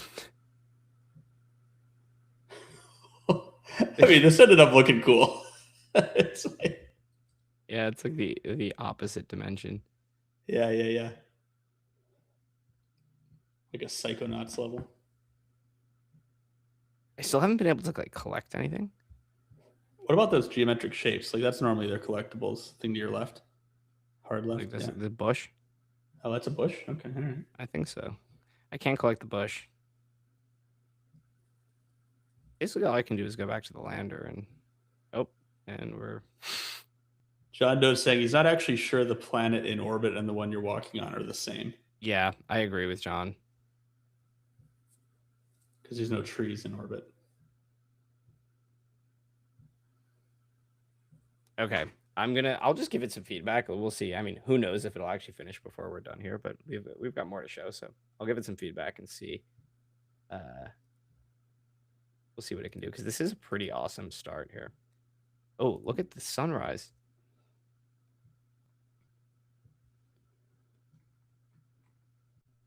Also, sidebar, is this our first Der Straber free feature crew? Yes, Oh, man. everybody really Brutal. missed Der Straber. John Doe still representing though. Exactly. Great, yes. Yeah, awesome. Okay. And all you other 18 folks watching, thanks for being here. We do this every week. Burning tokens for your amusement. When do we do it every week? Well, is it PST time or Eastern time? Maybe both. 2:30 Pacific, 5:30 Eastern. Hell yeah. And then we go till Jacob and I get far too unhinged and have to leave for the sake of all your sanity. And we will take prop bets on which live stream Dylan makes it to the end of. Start your Polymarket account now. It's been a minute.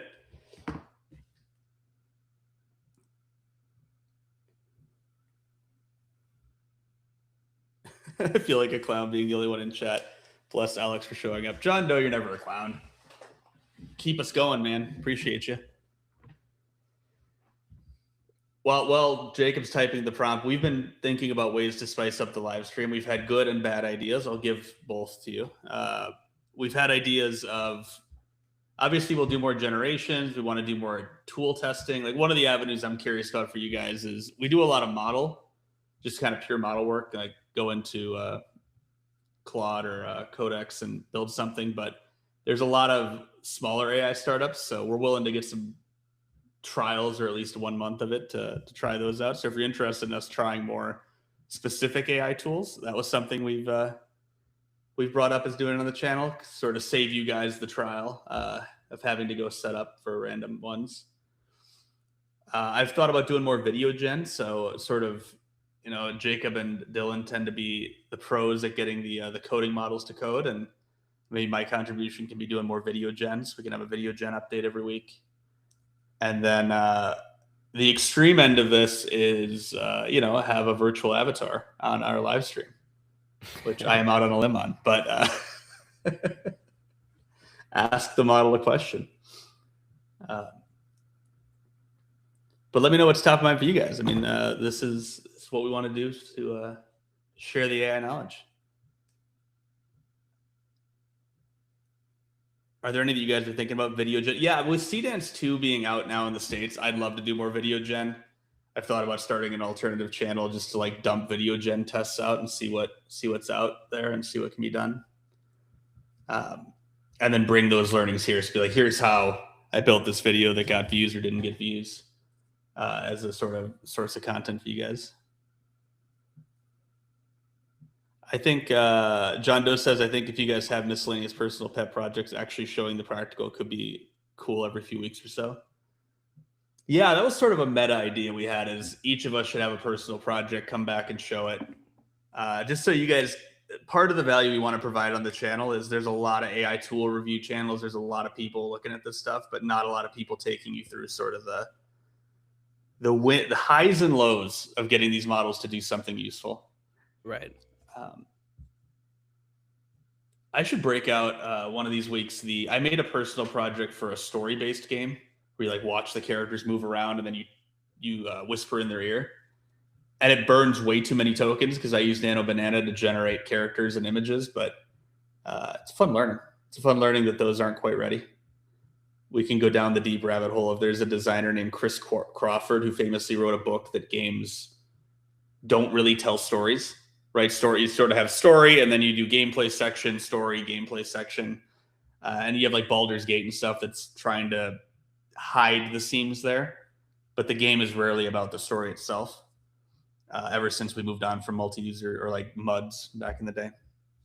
So the dream is that someday people would make narrative-based games where rather than just being about the big action sequences or puzzle solving, you're whispering in characters' ear, you're trying to drive a narrative, and the end is open-ended. And there's a few old school tests of this that were interesting that never took off, but AI might make this possible. Sort of the proto version of that NVIDIA demo, right? Where you could talk to an AI avatar in game. And like the idea of the NVIDIA demo was someday you'll play Cyberpunk 2047 V10 and you'll be talking to characters that have rich lives in the game world. Right.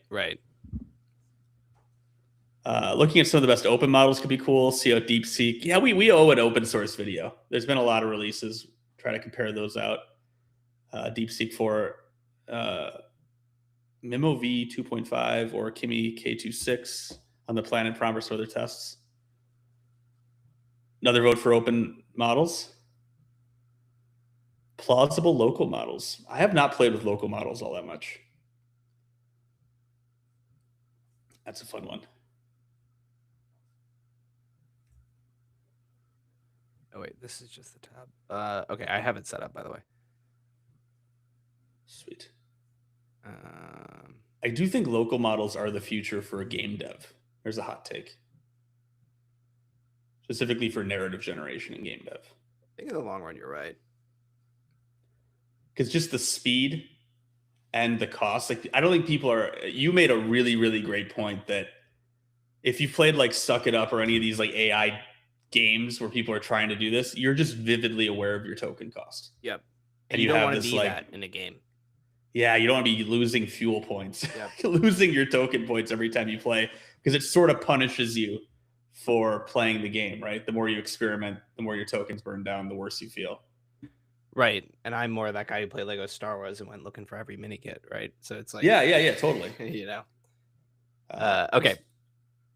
So this is our normal like model research test with a little bit of a challenge mode tacked on. So I asked for, I gave it our normal prompt asking for all the most recent models and like a breakdown. And I asked for both a document and a PowerPoint. And then, Nice. and then I said, like, based on all of this, like, you know, give recommendations specifically to a YouTube channel, you know, to the Future Crew about, you know, what we should use and why, and also expand the search on this leg to include like products as well as models. So we've got all these queued up, 2 docs, two decks, and we can go through now. I don't know if the docs will be, I mean, maybe we'll just like open source these docs because they're it's going to take a while to go through them, but the decks will be a little bit easier. So this is the model research. The prompt is basically like to go out, find all the latest models and the benchmarks and everything, and then try to make recommendations in general about what model should be used for what. And so we've got the AI Model Landscape 2026. Executive takeaways. It's looking at OpenAI OS World on the last couple model releases and the massive gain. It's looking at ArcAGI. It's looking at context size and how 1 million token context size is becoming standard. I mean, it wasn't that long ago that I think it was Meta or Google that first did 1 million. I think it was probably Google had the first usable one. Meta claimed it with Llama 4, I think, but it was completely unusable. Yeah. And now it's like, we're starting to see like models from every provider with this token capacity or context capacity. And then again, we've got like the Llama. This is what you were thinking of, the Llama Scout $10 million. Yeah. Or 10 million parameter. 10 million token. I'm losing it here. And then it says like there's not one universal winner, which I think is fair. And then it's doing like the hybrid recommendation, right? Of like build, it's like yes to everything, right? Right. Yeah. Which is probably the right recommendation though, right? You don't want to be using a single model for everything. So sure. I think that's fair. The model map. This is kind of useful, right? We've got like the closed frontier, cloud native. Okay, this is cool. Then the open and self-host, and then enterprise specialist. I think for the most part, this is pretty reasonable. Yeah, I mean, I've seen worse slides. It still does weird spacing stuff all the time. Yeah, it hasn't fully. And to be fair, this is a PowerPoint loaded in slides, in Google Slides. So I don't know. Okay. Yeah. I don't know if that's having any bearing on the formatting. Okay, we've got the frontier leaderboards. Oh, wait. Wait, this is very strange. It's graphing the various benchmarks. Just all GPT. Right. But, okay. No. Yeah, not all. Okay. But it's graphing the various benchmarks and like how far they are to being solved, I guess. This is just like a weird, like it doesn't tell me, right? Like the information that answers the question is hidden in these parentheses, right? Of like which model is winning on any given benchmark. But the graphic itself doesn't tell me what I need to know. This graphic more illustrates the spikiness of frontier intelligence or something like that. Yeah. But not in some like scientific way. Okay. Well, speaking of evals, we had a question in the chat. Have you guys already shared your thoughts on ArcAGI 3? Yes, we did that in a live stream. I'm speaking for myself. I really like it. I think it's interesting. Their whole no harness thing we talked about is sort of, we don't know how much we believe it. Because on the one hand, like no harness just means like we're going to call the API, right? And then whatever happens on your end of the API is what happens. So it's sort of a misnomer that there's no harness. I get what they're saying. They're not trying to test like model plus some middleware harness situation. Right. And like a bunch of prompts and things that tell you to go use some like local coding environment, I guess. Right. And like, yeah, because there was some grifter that immediately posted that their model scored like some outrageously high number on it. And it turned out that they had just like specifically instructed it how to play the game. So I like it from that perspective. You're not instructing it how to do it. We talked about how they're all 2 now. So they'll probably go 3D for ArcAGI 4. Right. All right. I liked it. It's a fun test that it speaks to that general like computer use video game thing I was talking about by the end of the year. You're going to see that video game sort of playing trend. Computer use is going to be a big story this year. Mm-hmm. So it's a perfect test for that. So it's computer use plus reasoning. So I like it. I think it's cool. It's going to be a fun one to see them eval max against, and that'll lead to a lot of those gains in spatial reasoning, hopefully. But the fact that they're not doing it in 3D, I think, speaks to what Jacob was talking about earlier. With these things are still pretty bad at reasoning in 3D depth space. If you ask them to lay out a scene or even position an image in like an isometric view, even if the image resolves to 2D, they're still struggling to nail depth. So fun for them to beat up on it. I don't know, Jacob, anything else? No, I think that's it. I mean, do we want to? I don't know how interesting it is to keep running through these slides, but well, we're under 20 now for the viewership, so the people that are here are locked in. Okay, hell yeah. Well, we're in it together, team. Yeah, let's see if we can go through it quickly. Okay, I mean, this is fair. Like that agentic performance jumped as like the main takeaway about what is changing with the models. Yeah.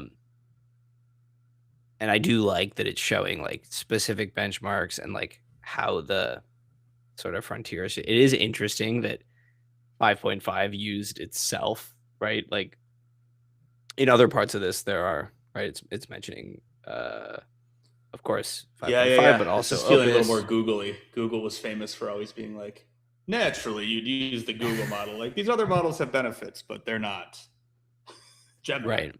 But then it does say here that like the OpenAI progression shows the biggest gains in computer use and web research tasks, which is,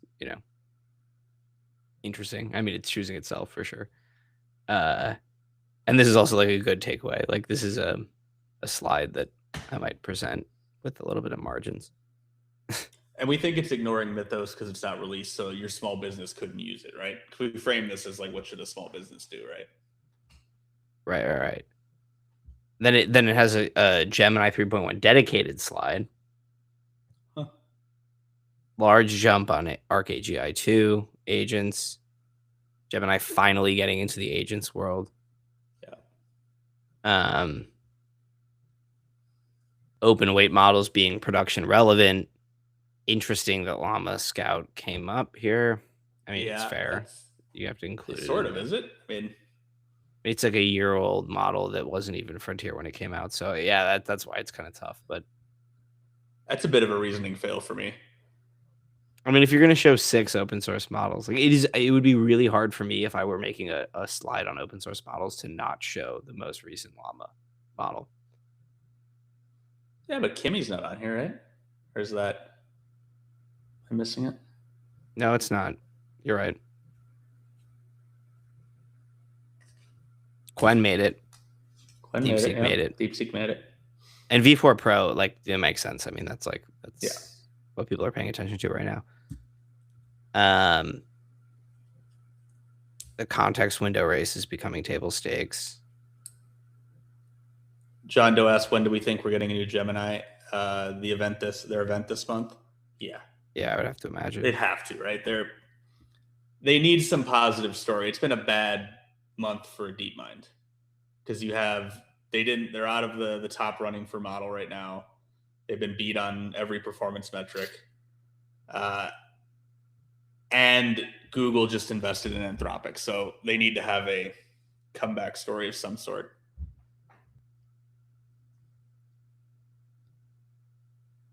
We got Grok 4.3 this week too. Oh, that's right. He's doing the incremental. This is very interesting. Like the way that it did.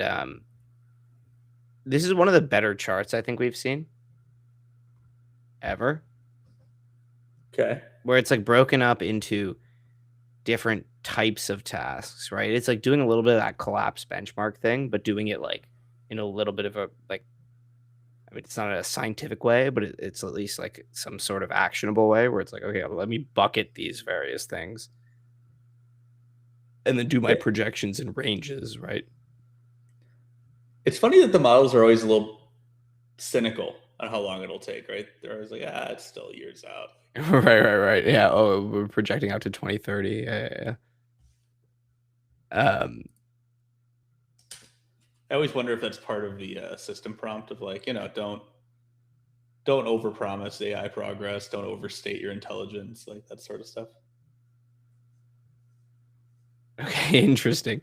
So it's recommending that you use the frontier models for the knowledge layer, RAG, re-rank, and evals, and then you use like open and self-host models for your workflow layer. It's specifically saying CRM, ERP, business intelligence, and tools. I don't know. I don't know if I'd use an open source coding model. Yeah. But I don't know if I would use an open source model to do my to like manage my CRM either. yeah. I'd probably be using. I don't know if we've quite hit that point where like CRM intelligence is commoditized, but I haven't run deep evals to see. So yeah, maybe in like 6 months. Because I mean, it feels like if the trend holds that open source is about 6 months behind the current state of the models, then getting an open source equivalent of 4.7 or something feels like, oh yeah, you could probably trust that to do a wide range of tasks. yeah. I think the problem is the open source ones that we've tested have been very eval maxed and would fail in production a lot for us, or not production, but on our actual tests. So I'm curious to see if that trend is gone. That'd be cool. Then this is the 90-day SMB transition roadmap. It's always got a 90-day roadmap.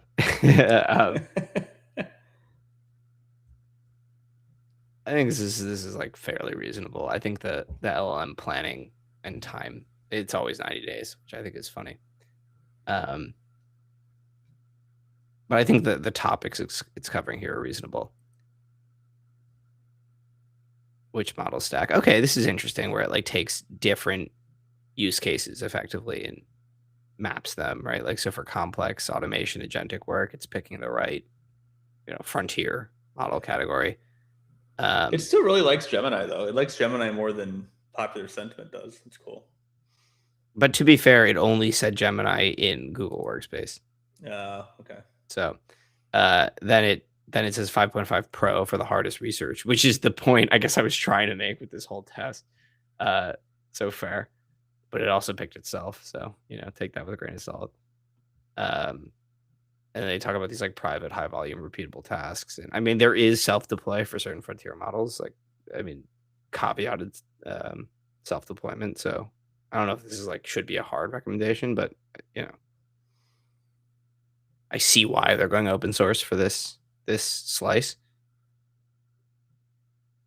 And then, yeah, I mean, using Cohere, Embed, and Re-rank specifically for knowledge search and RAG. I mean, I don't know if this is actually a good recommendation. I don't know if I would ever do it, but it's interesting to see it there. And then it specifically says, models? Yeah, but it says specifically for Apple app. Like, yeah, if you're on device Apple, then use these. That is why I like this test though, because you start to get into weird cases where you could sort of see the bumps of, okay, I'm getting tricked by fluency on some of this, or some of it's good at assessing, but then it does like a keyword match for some of these, like Google, therefore Gemini, Apple, therefore Apple. Like, it's interesting where it drops its reasoning. Okay, and then caveats and source quality.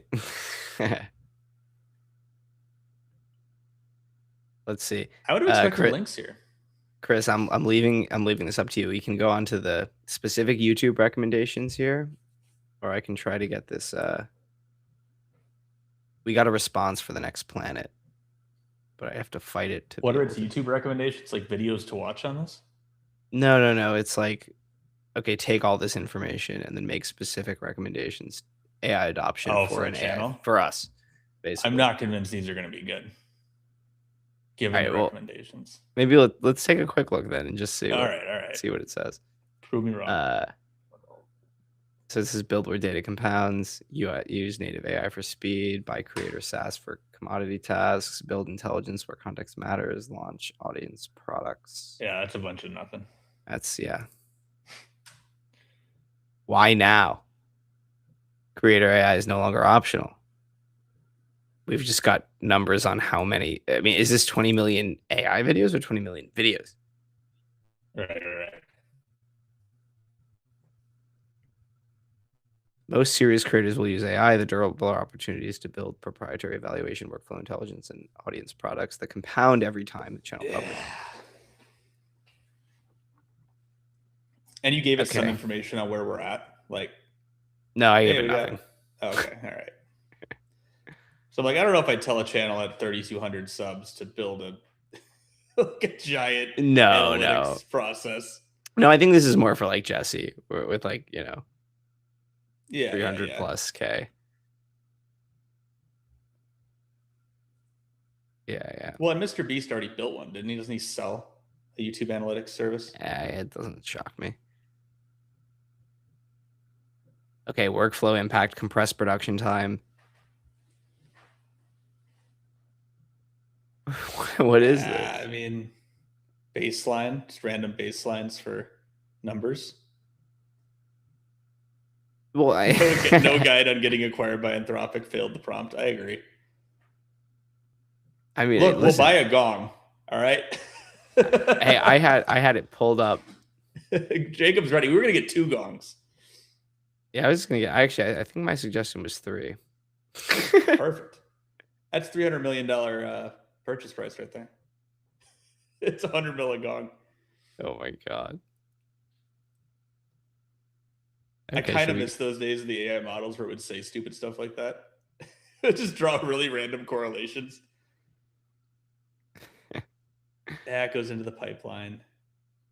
Right. Sure. Not the most exciting. Okay, build versus buy. Stack Navigator. I'm at like a D+, C- on this overall deck. Yeah, this. I mean, and to be fair, I didn't give it that much. I gave it actually 0 context.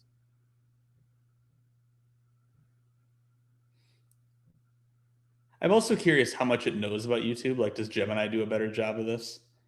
That would be the dream that I'm sure Gemini doesn't do well yet, is like Gemini having some real-time analytical understanding of YouTube.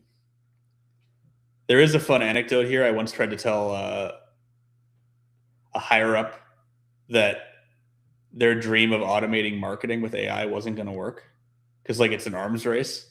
So you can't just automate an arms race. You have to... You could have the production pipeline going, but you're still going to have to come up with the trend, and you can only do fast follows for it. Because he thought you could just say, like, make us the number one, like make us win this ad category. And you're like, well, everyone's going to point their AI at it, so you have to do something to beat that.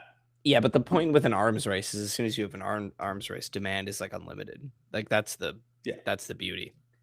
Oh, for the AI labs, yeah, but not for like a one prompt marketing success. Well, sure. But like if you're in the business of somehow at either the infrastructure level or the product level serving that. Oh, sure. Then you're in a good spot. John Doe, 10 out of 10 if you're blind. Product roadmap, convert expertise into revenue. I mean, what is this even? This is the type of deck that gets presented in a meeting and you're going for your 3rd coffee. Like, how many times can I leave the room before it's a problem? Value creation should exceed AI tool spend quickly.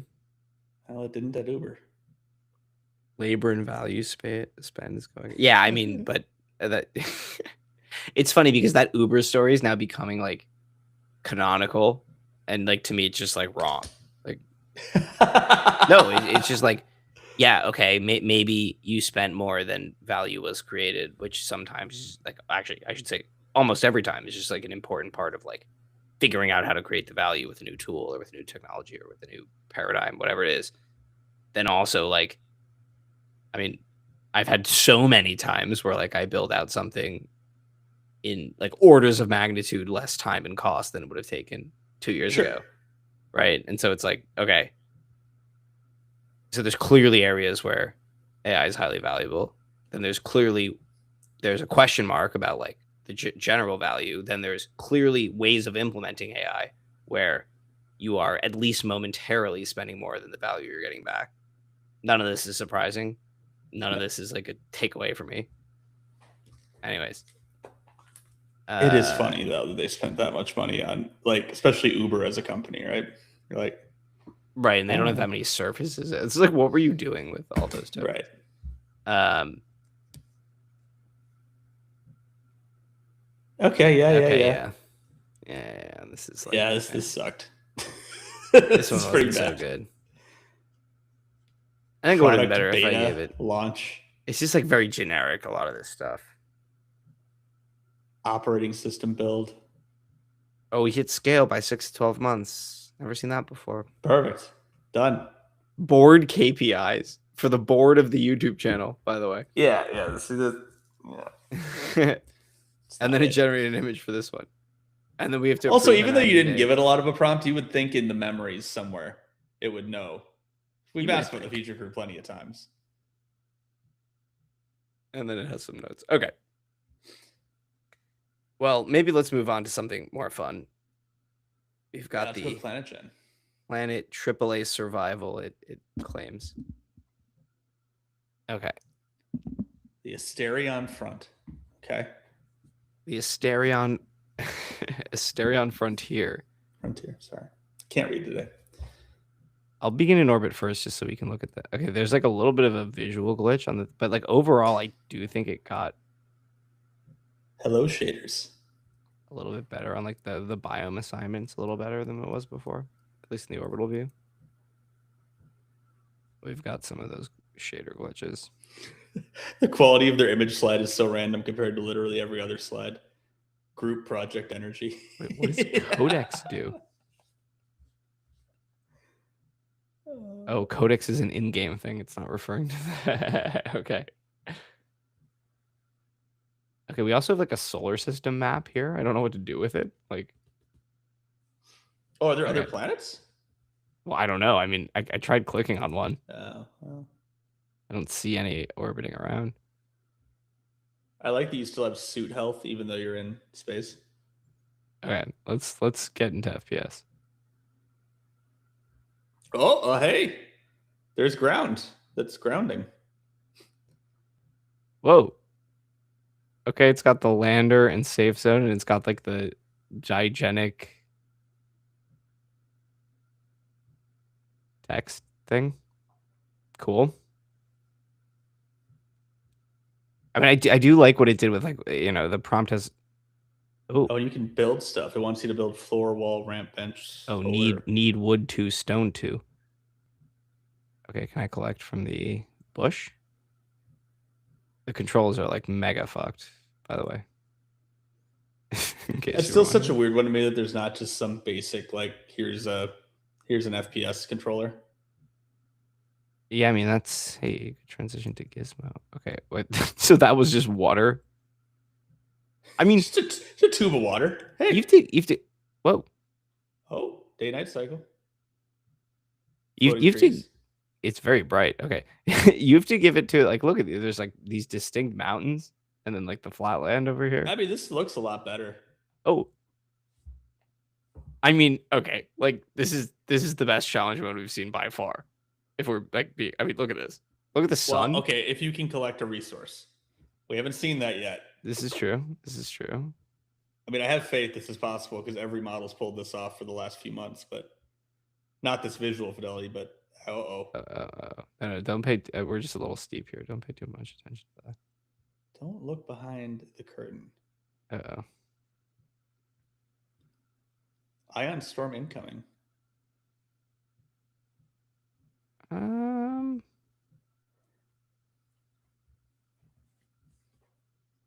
My oxygen's like running out quite a bit.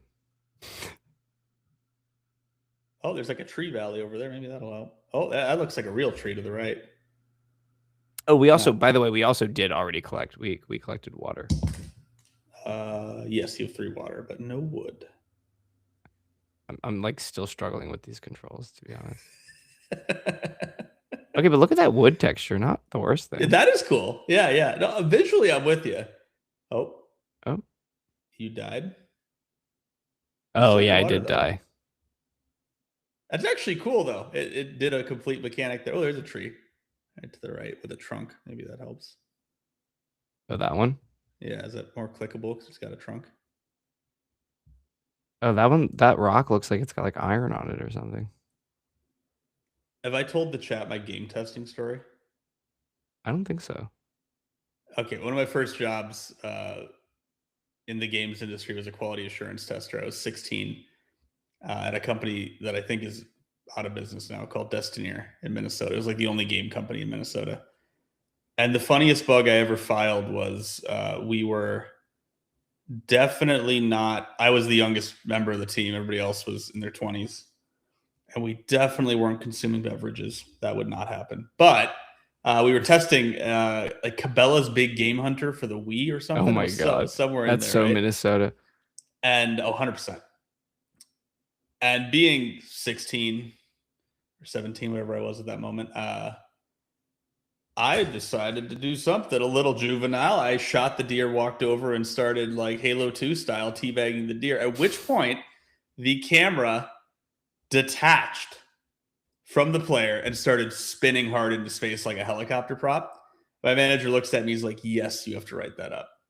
So I had to write up a full bug where the repro steps were: shoot the deer, approach the deer, center your character above said dead deer, and begin rapidly pressing crouch until the camera detaches. Please fix. Medium priority, but you know. My God, the controls are just like. Okay.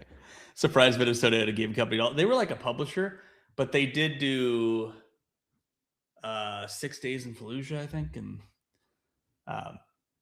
yeah, it was a fun play. I mean, grateful to them for my first game job. That was awesome. This was also where we found out an artist had snuck a. Oh, did you build something? I built the floor. Oh heck yeah! I was able to. Okay, now you can take the accolade. This is the best challenge mode we've had out of a model. Oh shit! I need more resources though, and I'm having a lot of trouble with the controls are really hard. I don't know if you see me like. Also, it's part of the fun with the shadows, but I like the spooky shadows. It's spiritual. They're very, very woo. The other bug was we had a racing game, and you would. We found out after we had shipped the game, and this is before you had DLC or content updates. So whatever's on that disc is on the disc. And we decided, what you would do in racing games, sometimes you would spin the car around and drive backwards because that would often crash a racing game. So you had to fix that. It didn't crash, but we raced around the track. And we realized that when you view it backwards, one of the clouds was just a perfect dick. Just up in the clouds. So this is like an E-rated game, right? This is a kid's game. One of the artists had snuck in a cloud that was a little phallic. But you can only view it from reverse. So we just quietly hoped no one found that. And to this day, I don't think they have. So there you go. The joys of game testing. Ooh. Can you orient these walls? Like, are you able to pick vertical or horizontal? You might be, but no, those are different. Table. All right. Solar panel. Relay. I mean, hey, how did Claude 4.7 do on challenge mode? Worse than this, because this is pro, right? Yeah, this is unprecedented. Like the building with like the see-through previews. Yeah. I mean, and then this whole thing with like this mountains and then those far mountains. And, yeah, this is good. Yeah, this is way better than we've seen 5.5 do, 4.7 do. Both of them could achieve a world's, and then you could land on it. In all cases, including pro, the controls have been absolutely busted. Inverted, weird. It's like global. It has nothing to do with my current look direction. Yes, yeah, it does that. Which is frustrating. But I have to give it credit for it's just seeing those mountains in the distance and then like the clouds and the sky and the sun. I mean, it's pretty good. A great response. Procedural Planet Survival AAA edition. Did it warn you that one of them, it was 5.5, I think, that was like, just so you know, like you can't really make a production ready game in a single HTML file. yeah. Like, you're going to need a content pipeline and you're going to have a game engine, my guy. Well, look, we've proved them wrong. I mean, as we see I mean, at some point, it is going to YOLO a full game with game engine in Codex. We'll just be like, go make it. And we'll be like, come back tomorrow. Right. And you'll just have Unreal Light. This is pretty cool. That is the best planet test. So if you were here live, you got to see the best planet test so far on the feature crew. Good way to kick off May. It's those faraway mountains that get me. Yeah. I like the day-night cycle.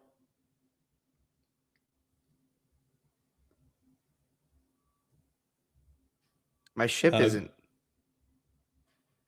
Which model is this? Kaiku, this is 5.5 Pro. So we vamped for a while it thought.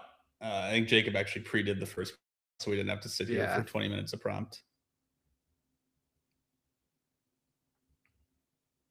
It looks more like a Let's Play than an LLM test. Yeah, we're definitely starting to cross that threshold. Which we're happy to do. I mean, Let's Plays are fun. Yeah. That was another a potential content type we've talked about on the channel is the LLMs playing games. Like hook them up to Civ or something. Right. I think the hard part about that is any game that's sort of sufficiently interesting, it'll take a while to think between each turn. But that could be we break out suits, start doing announcer stuff.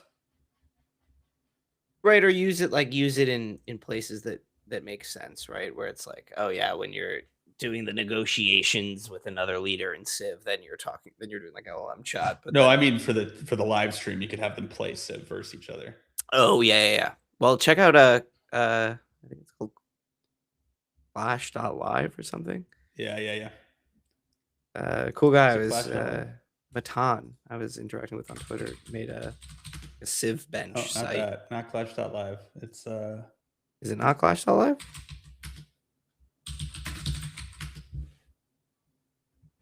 Let's see. No, I guess not. LLM Battle? No, that's chess. Maybe you ran out of money on that, man.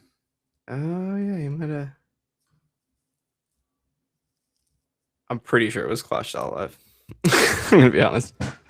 Let's see. I think the strat is a skill library plus base models. Yes, that is a good transition to Jacob's Gizmo because that's exactly what Gizmo gives you. Should we play with that a little bit? Yeah. I probably only got about 10, 15 left, but we can play with Gizmo. All right. I guess Gizmo is more the scene, and Vibe World is the gameplay. But Jacob's actually had a lot of success doing that. So when you give it, here's how a player controller works. Here's some pieces of a game that you don't have to recreate. You get a much better result. You get a much more consistently playable game. Okay, I will. Oh God, it screwed this up. Interesting. Good instincts, Kaiku. That is absolutely right.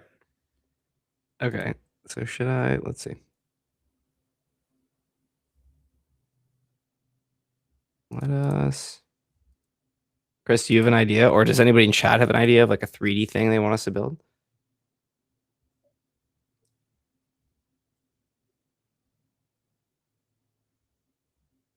We gotta wait a few because there's a delay between our live and what lands on YouTube.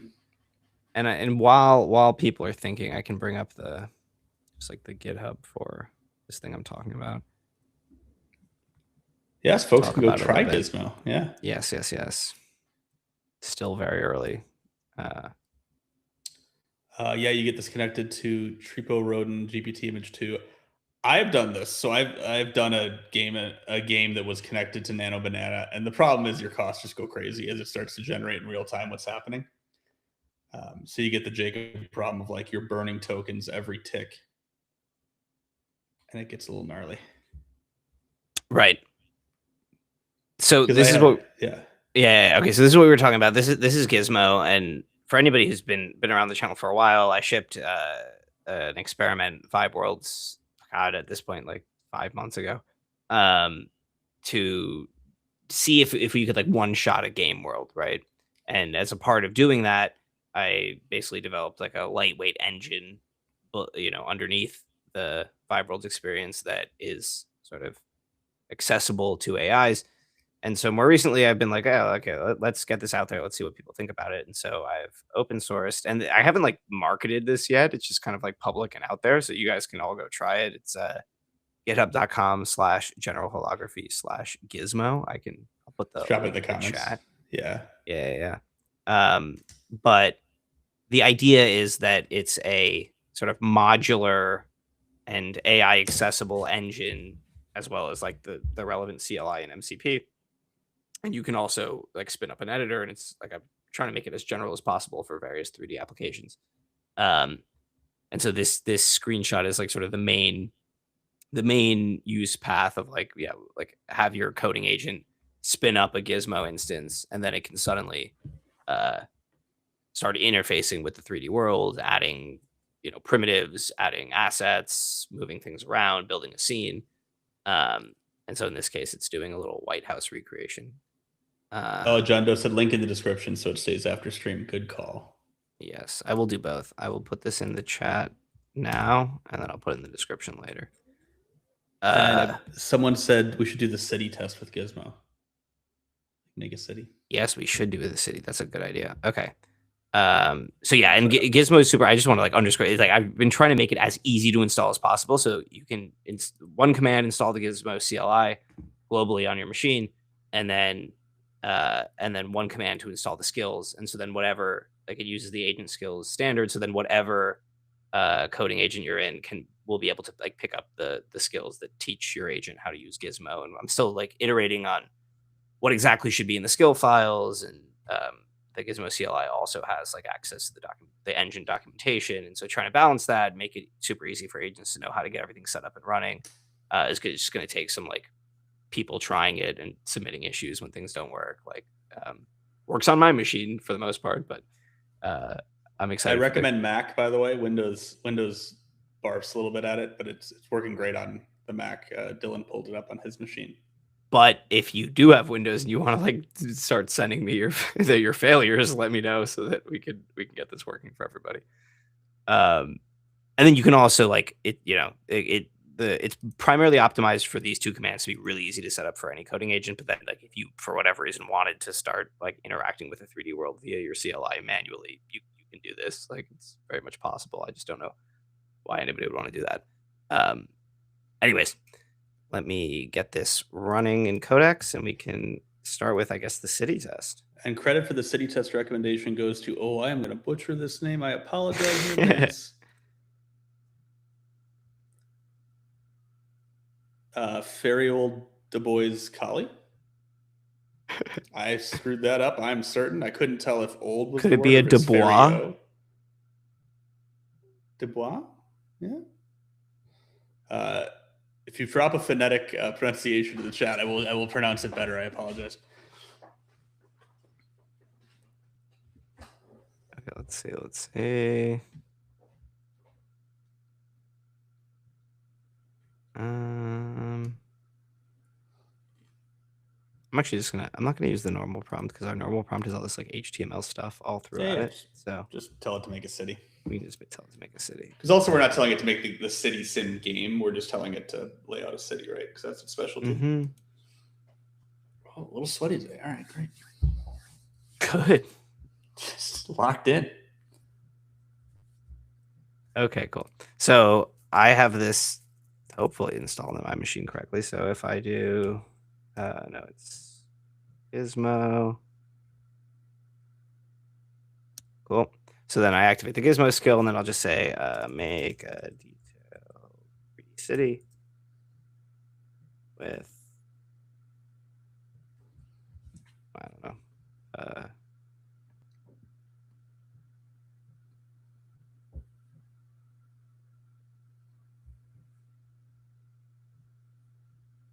okay, let's see what it's able to do. I'm going to bump it up to medium just for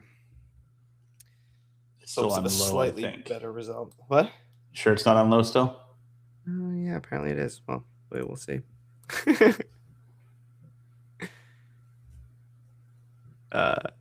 could send it off if you want. You resend it off with medium. Oh, it correctly realized my last session is still running. Oops.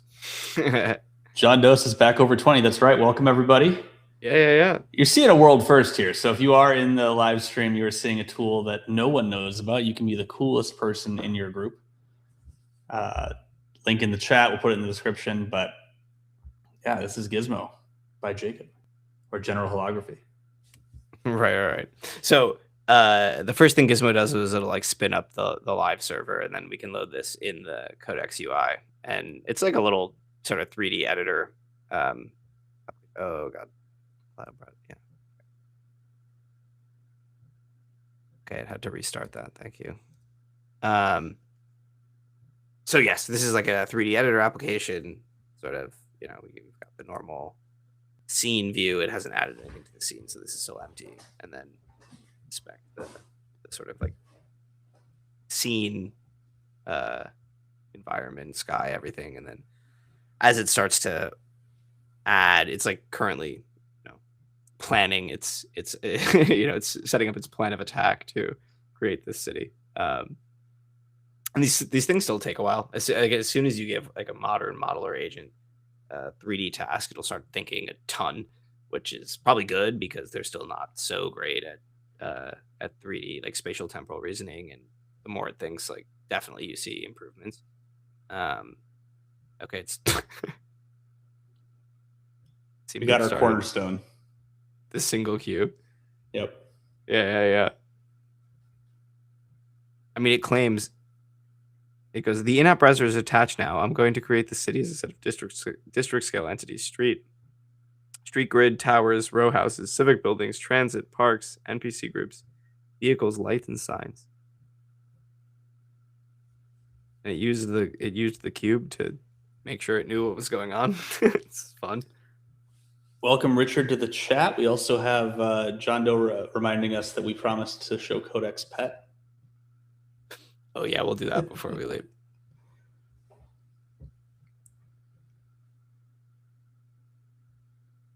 Is it going to pop in piece by piece, or is it all going to load in at once? It depends. Okay. Sometimes I tell it to pop in piece by piece. Like, it can do either, right? Like, Okay. obviously, it can add an individual, like it added the single cube. It can also add like a bunch at once. It usually biases towards adding a ton at once, unless if I tell it to build it up piece by piece. But that definitely, you're right, that definitely makes for a better viewing experience. Shout out, Kaiku. Our stream is 720p at the highest. Okay, so people can't read text very well because we're lo-fi. All right. Well, one of our first upgrades to the channel can be increasing the fidelity of our channel. Trying to see if I can resize things so it's a little more legible. Appreciate the heads up on that.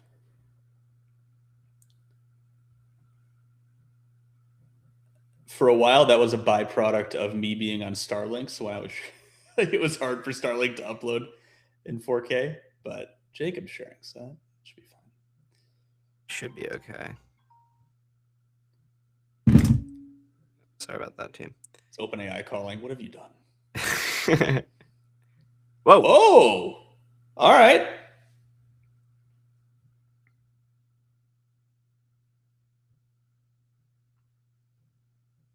Okay, we can start taking a look around here. Sorry, I'm getting like, my do not disturb was not set up properly. Okay, so it added a bunch of buildings and what looks to be some. Okay, oh shoot, I added a cube. It added a cube. It's gonna remove. Oh, no, that was me. Oh, it's it's taken over.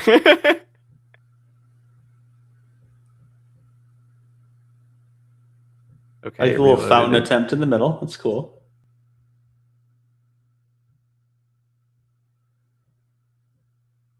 One out of 10. How stressed was Jacob when this was running? I'm gonna guess a 7. It's 7. I don't know. I had a beer before, so maybe not.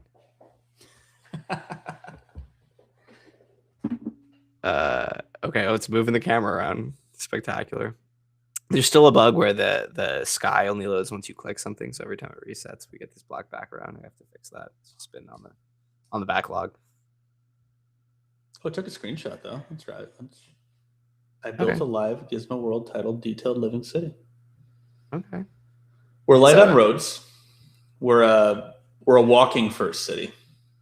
it's a walking say. That's in.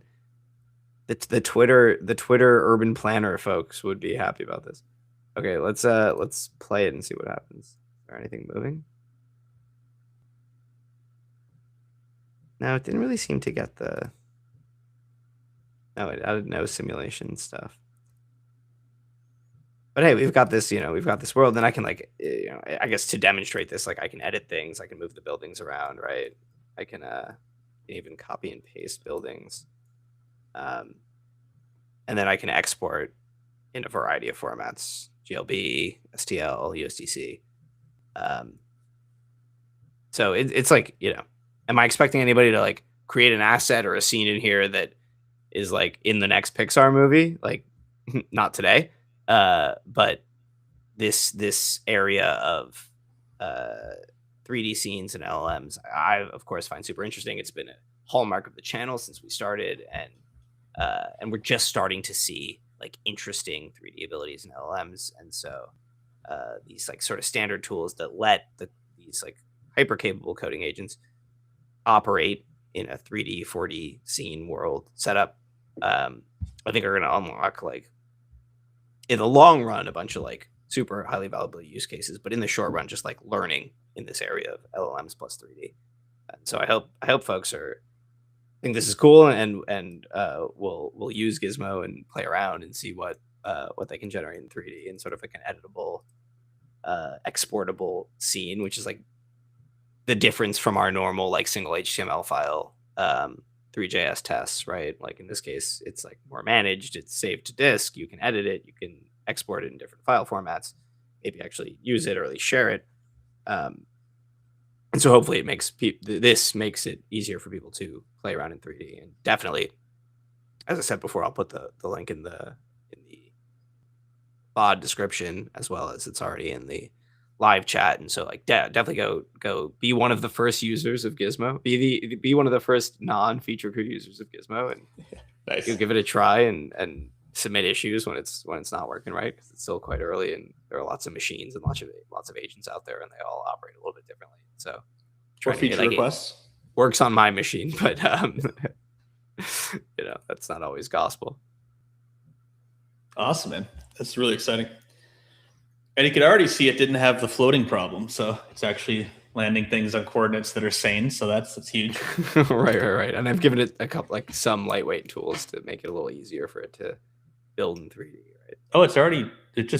Oh, you give it another problem. Oh, I figured, hey, as we're going here, let's let it. Well, can we open a new tab and do the pet? Yeah. Minutes. So there's pet and there's hatch. Yes, /pet. I completely misread. It's a little preview there. That's great. Wake or tuck away. I thought it said wake up your pet. It's it's aggressive. Oh, it's not. Can you see this? No, it's not in the window. It's a. Oh no, I can't see it. I thought it failed. No. It's outside of the window. It's on another layer. Oh, interesting. Yeah, my monitor is too big for me to share and have this be reasonable at all. Wait, I want to do the hatch though. Do I need to update? No, I have. John Doe had an idea: screenshot the city and give it to the image model. Oh, to see it upscale. Yep. All right, let's. So actually, John Doe's reading your mind, because that is something Jacob's talked about, is the ability to use the layout in Gizmo as a foundation for more predictable renders. It's still working here. I am still interested if we can get this pet thing working. Chris, can you look up is it hatch? I'm not seeing hatch as an option. Yeah. Let me pop it up here. I can also go over here and see if there's a pet. No.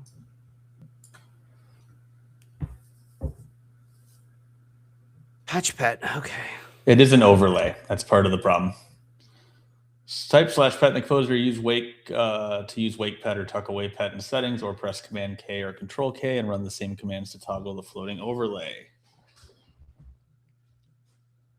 Hatch pet. To create your own pet, install the hatch pet skill. Okay. We're here. What pet should we hatch? Goblin. But they already did that. Raccoon. No. I'm down. Oh no. If you type trash panda, does it get raccoon or does it try to make a panda out of trash? Wait, sorry. I got unplugged there for a sec. What are we? If you type trash panda, does it make a raccoon or does it try to make a panda out of trash?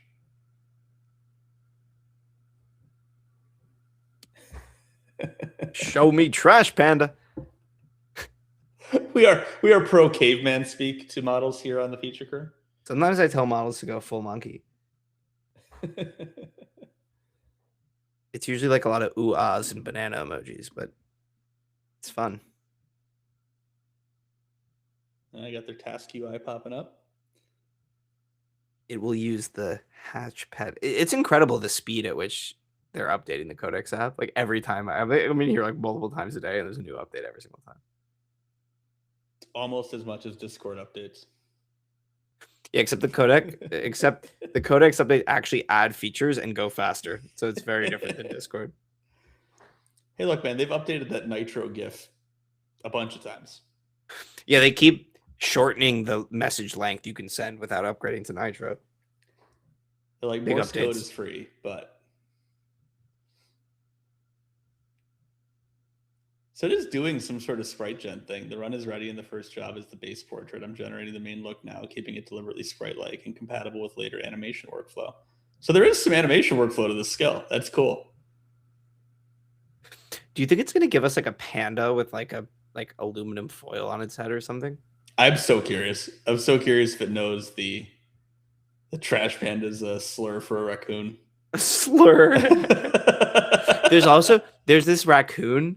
Like I live in New York. I live near Central Park, and there's this raccoon that like lives in the park near where I live, and I sometimes go to the edge of the park late at night, and this this raccoon. Okay, it understood. It got it. Good to know that even its own image gen can't do transparent backgrounds. It's just pink. Just pink.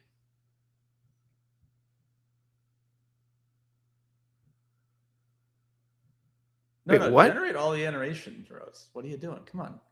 Don't be lazy, Codex.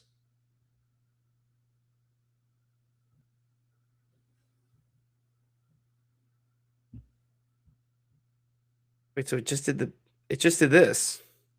I mean, cute and all, but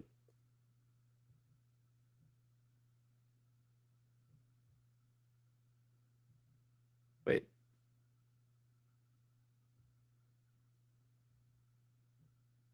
You can do it with sub agents. It's fine. Yeah, fine. It's so weird that it's making me choose. I do like the raccoon. I think this is going to be our new VTuber for the channel. Just the raccoon will pop in every now and then.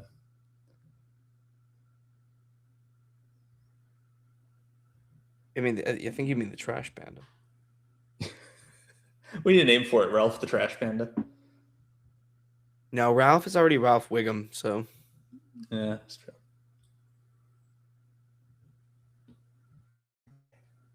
Here's your raccoon with a pink background. Take it or leave it. John Doe said. I mean, fair. 2 row agents are running while they work. I'm keeping the parent side idle on manifest rights so we don't create provenance races. What are these names? Created Boyle and created Avicenna. We're naming our workers. It's just like big tech simulator. Okay. I want to see. Oh, hey, there we go. Made it much richer and prettier. Really? Still not big on roads. No, not huge on roads. It did do like this town square thing with like. Those are people, I think. No, is this like the Cars universe? Where they're wait, what? It claims these are people. That's It's a got person? bellies. It's a belly first person. Oh my god! And all the buildings are sticking through the bottom. Not good. Not good. Is this Hey, they put mosque a at Las least? Vegas sphere. Oh yeah. Sorry, I took it as a mosque, but I guess you're right. Our brains went very different places. The harbor boat. Oh. Oops. Well, I had it playing. That's a good bug we've discovered. If it's playing while you edit it, it doesn't save the edits. Very nice. So yeah, definitely test out Gizmo and let me know what you think. I mean,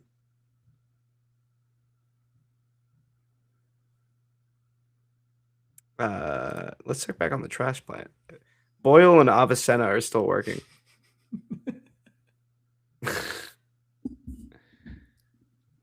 Richard asked Jacob, what kind of applications do you imagine or trying to solve with this? I mean, you always mentioned to be super interested in such kind of tools, so I'm wondering for what.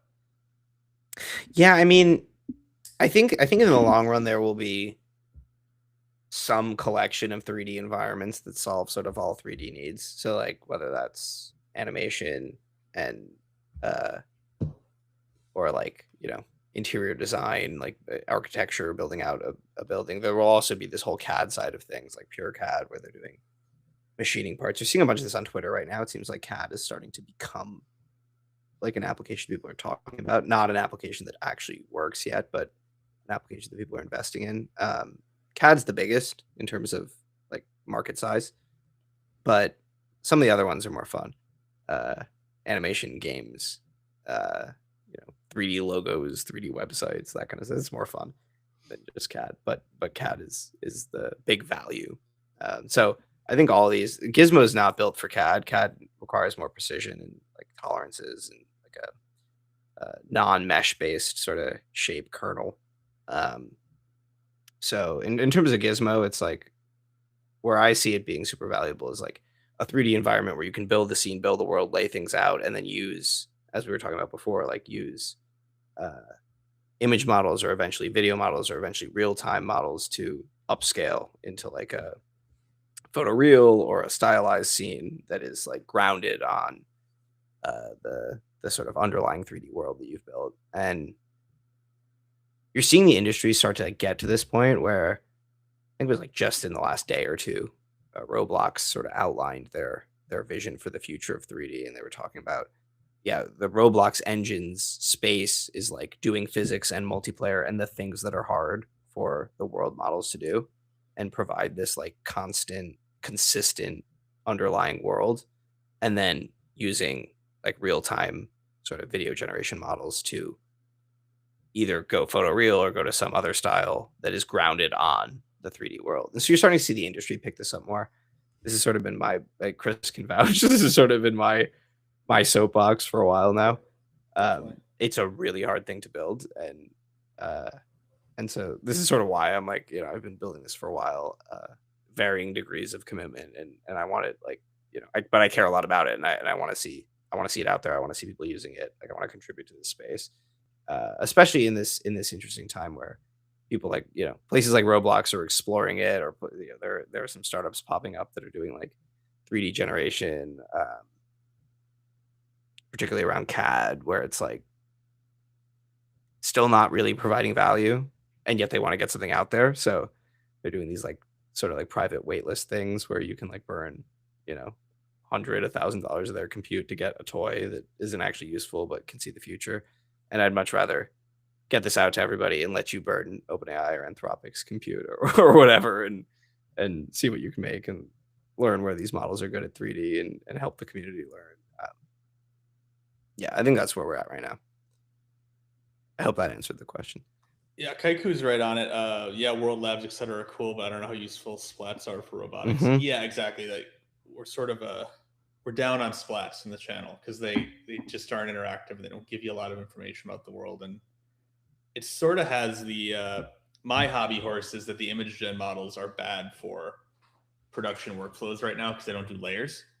right? So it's the same sort of problem. They're like collapsing everything down into a single render instead of what you want for a lot of applications is control over the elements of it. So you might want to do a visual pass, but you also want the ability to move objects and properties. Right. You want all this. This is the reason you don't just like one-shot games at high fidelity, right? If you go watch like a making of documentary, you always white box them out, and then once the level feels right, you'll see a lot of videos of high fidelity characters running around white box environments. That's because the level designers are trying to nail down spacing where everything's at, and then you'll do a visual pass. So the models need to get there. Okay, it seemed like it actually tried to do more detail and just screwed it up. As you mentioned layers, so I started playing around with the layers, and it has like a bunch of. Does it have windows? They're just on the inside? It has windows. Look, it has windows that it put them all on the inside. So if I grab one of them and pull them out, like it just misplaced the windows. But this is like the models still don't have a good visual verification loop. Like they'll immediately go and shit a bunch of stuff out. It might work, it might not, and then they'll take a screenshot as instructed, and then they'll be like, "Yep, I see the world. Good, calling it here." Whereas like they totally screwed up the whole thing, and most of what they should have been expecting to see in the world isn't there. Like, look at all this stuff in here. And you've done an experiment before where it starts with an image and tries to recreate it, right? To sort of confirm the understanding doesn't work well the other way either. Yeah, I mean, the image helps a little bit for sure, but it's still not great. I mean, yeah, I thought you I can remember like that test. find little areas where it's like I had one where you could like add an image to the 3D world, like a 2D image to the 3D world, and then kind of trace over it, sort of CAD style. And that was the moment where I saw like the most like, okay, well, the model started to get what was going on and be like, oh, okay, well, I traced over the thing and it's not perfect, and so I actually need to make it better before completing the task. But right now, for the most part, I still feel it is like it's a lot of iteration to get it anywhere decent, and even then, there's like, it's not going to be doing anything useful with individual vertexes, and then. Okay, so then, individual vertices not working. So then, okay, do you want to go to like meshy or something? And then to Chris's point from earlier, like, yeah, they have no understanding of topology and they're just diffusioning these models. And so it's like not the most useful yet. Okay, so then do you want to go to splats? Well, there was conversation in chat about how splats aren't really useful for robotics, but beyond that, they're not really useful for anything. Maybe they're useful for some sort of experiential entertainment stuff, like broad buckets in the long run, but or like maybe renders to show people things illustratively, but for anything serious, not well, there's a reason even useful. Genie 3 doesn't show a lot of interactivity, right? They showed painting, but they're not showing like rapidly running around the environment or destruction or any of that stuff, because you would either need the video models to get so efficient that they can operate at least 30 frames per second for a game. Which, like, we're getting there. Yeah. But can it do you're that? You're also asking it, to your point, to do all of the layers, right? It has to solve VFX, physics, interaction, keep the person, the gun model, if you're doing a shooter, the player model consistent, the enemy models consistent, all the locations consistent. Oh my God, how many workers are we setting up? Dude, it's 6, apparently. There's 6 people making a sprite? What are we doing? It's adding waving? Is crazy. Okay, can we see the... Oh my God, it actually did the legs right. Yeah, I immediately looked at the legs. So if you try to do a sprite sheet in the image models, often they'll fail to switch the legs back and forth. Like you'll just always see the right leg forward in every frame. Or if the right leg moves, the left leg won't. So that they're doing something fancy there. But 6 background agents is wild for a sprite. What is it thinking about? Oh, it's doing waving, jumping, failed, waiting, running, and review.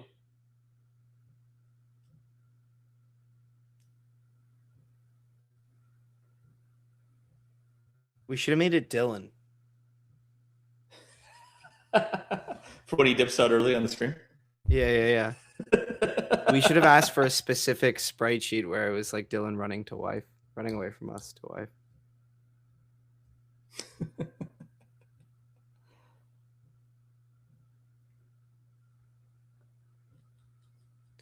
I mean, this is taking a while. Yeah, I might have to hop off pretty soon. It's past 5. got to run back to my wife and kids now. But okay, well, look at. I don't know. It still says awaiting instructions. Yeah, we are like halfway through a sprite gen here. What is it? What is it thinking about? It's on low. I have no idea. No idea. But okay, cool, folks. I think I got a call. Is that a call for you too, Jacob? I'm wrapping. We'll debut the Trash Panda next week. Yeah. That sounds reasonable. I have no idea how long this is going to take. Yeah, report back with the total runtime. I think it might be quite a while. Definitely will. But thank you, everybody. We got 24 folks watching right now. Really appreciate your time. And thank you to all our super fans who come back every week. You guys are the best. We have the best audience in all of AI streaming. So thank you all. It might have just made progress. Wait. Hold up. Breaking news. Sorry, Chris. I don't want to like. I know you gotta get a move on here, but. Well, you're welcome to stay on with the crew, but I gotta hop off. So. All right, you hop. Let's see, crew. Let's stick on here for a second and see if this. Okay. Good luck, everybody. Thanks again. Really appreciate you all. We'll be back next week. And try to work on. We'll work on some of those improvements you all recommended. I'll try to have some video gen stuff by next week. Maybe that's what I'll spend tonight doing. So thanks all. Take care. Have a great weekend. Also, I'm losing my Chris. You go. Yeah, I'm not sure.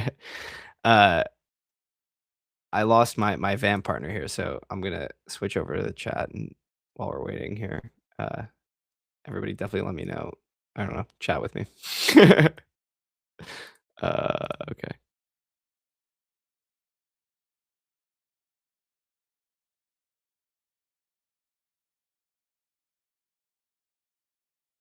Sorry, I'm pulling up the chat.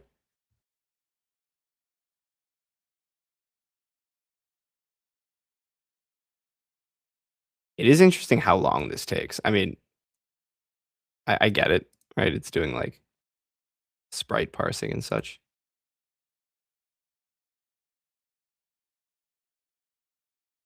Okay, cool. John Doe 27 in chat. What does that mean? Oh, 27 people. We're growing. I guess we grew after Chris left. So welcome to anybody new coming. For context, we're trying to use the like new hatch pet skill in Codex to create a friendly raccoon character for us to code with. It looks like it's not.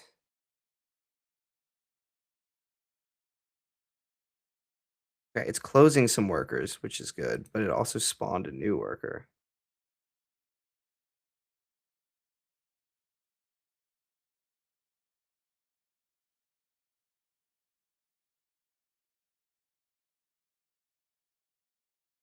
I'm really hoping. I mean, I'm hoping this works for real. We can also, in the meantime, get it to build something else in 3D. Does anybody have a 3D idea? In the meantime, I can show you what I had it building before the stream. I wanted it to build a pyramid of Giza, which I actually think it did quite a good job with in terms of the, like if I go from this side, the internal layout's like not so bad. It's a lot. Actually, I can just move the. Let's see.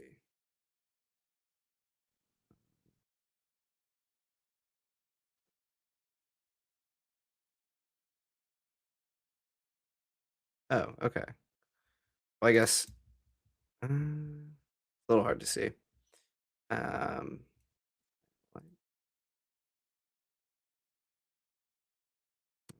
correctly illuminating.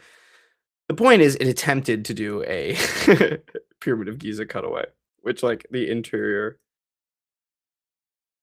design. Oh, and Alexander has Gizmo running, which is super exciting. I'm glad you're using it. It's still pretty early, so I hope it doesn't totally crash. But if it does, definitely let me know, and we can start making it better. But yeah, this one was like like on one hand, pretty impressive, and then on the other hand, like I don't know, still shows the limitations here. Where it was like, I just want to get it so we can see the. Oh, there we go. Okay. Okay. So now we can see kind of the interior design of what it did. And if I scroll back up, this is the original, like this is from the internet. This is what the Pyramid of Giza is supposed to look like. And so it like did a pretty good job. I mean, it's got the King's Chamber. I mean, the top of the King's Chamber is like a little, it's like way far up. I have no idea how this happened. We can go ahead and fix that manually. Apparently there are two, so that's interesting.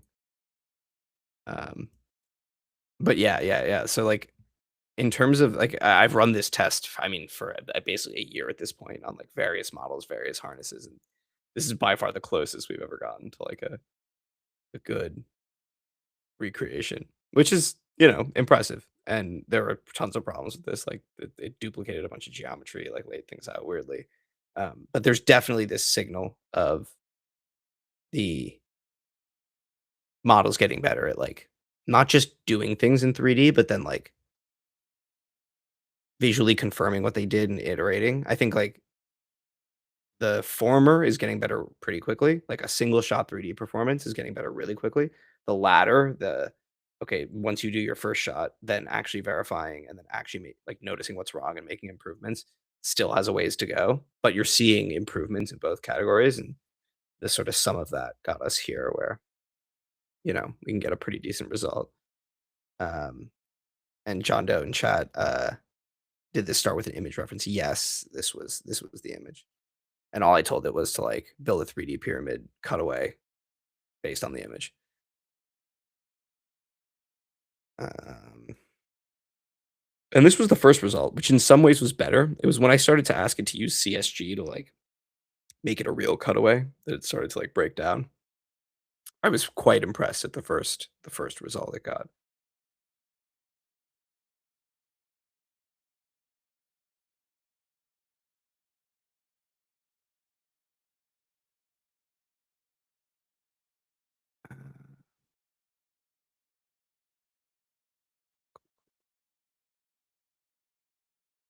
Let's see. Okay, there's a question in chat.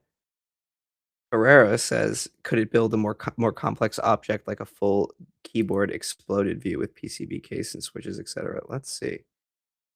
I mean, theoretically, it should be able to. So we can just give it a test here.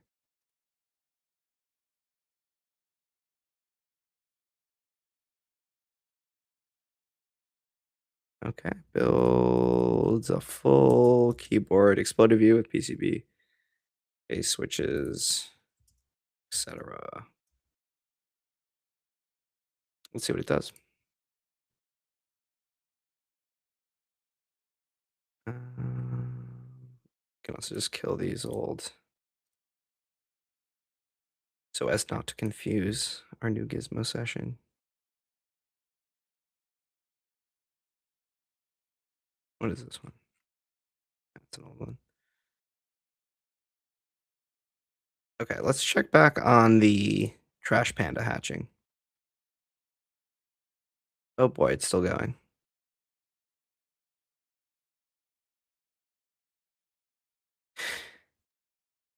Kaiko is asking what is missing from Gizmo that I want contribution help with. This is a good question. I mean, I kind of want to see what people think is missing from Gizmo. There's always like a building out the tool set it has access to. So Gizmo is quite modular. So for anything, whether it's like a mesh or a simulation rule or a material or any of the various things in the 3D world, like you can define code like different types, so like different mesh types. So an example might be like, okay, there's all the 3JS primitives are built in. So there's like a sphere mesh type, and you can, you put in radius and then you get a sphere. And then you can put in like there's a box mesh type, you can put in the width, height, and length and get a box. Then I've added some other ones with like more parameters, but then we can always like build out sort of the content set. So if we're like, okay, here's actually a table mesh type, and here's like a set of a couple parameters that let it make a table. This is all possible in Engine. Your agent can do it at runtime. You can also do it sort of manually and then let your agent use those tools. So I've tried to make it modular, and I think I have most of the like important modules covered. But if people are realizing that there are modules that don't exist, then we can extend the engine in that way. I think for most things, we can probably add different module types, like different mesh types, different material types, etc. And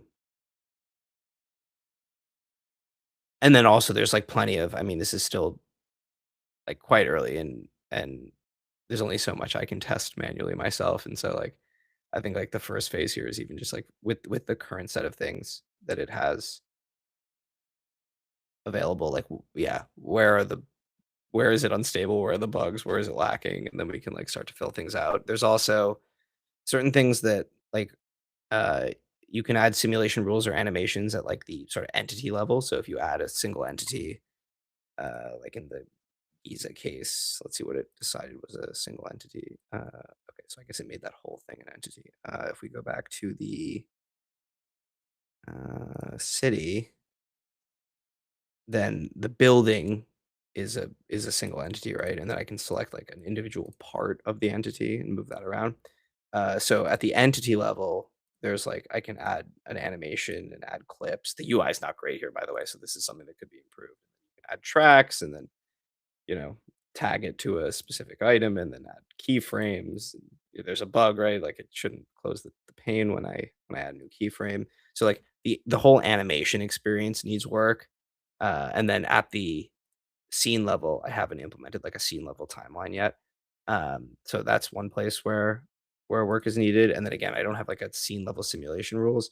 But at like the entity level, so for example, what is this?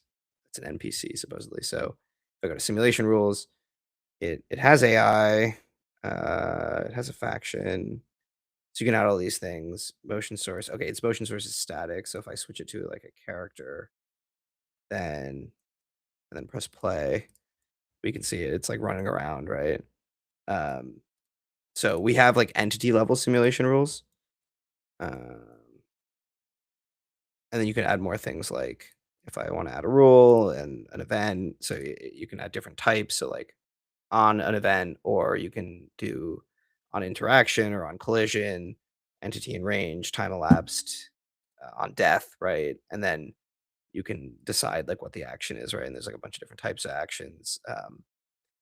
And then for each action, you can add different values. You can also add like a callback action. So if the first action succeeds, then what happens? So there's a pretty rich simulation system at the entity level.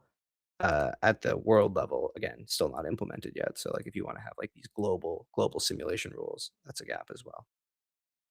Okay, so I've gone on a rant here. Let me check the chat now.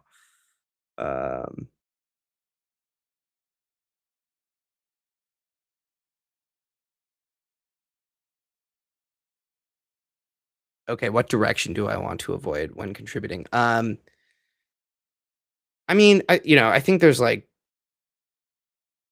there are still gaps between this and just like a general purpose 3D tool. So I think it would be like good to start to fill those gaps. And so I don't think some of those would be too controversial. I mean, I've never run an open source project before, to be like completely frank. So, uh, you know, want to make it better. I think in terms of like, I think adding things that are like too bespoke to the base engine is probably a mistake. This is why the engine's super extensible though. So like adding modules that are like adding module types that handle more bespoke things or more opinionated.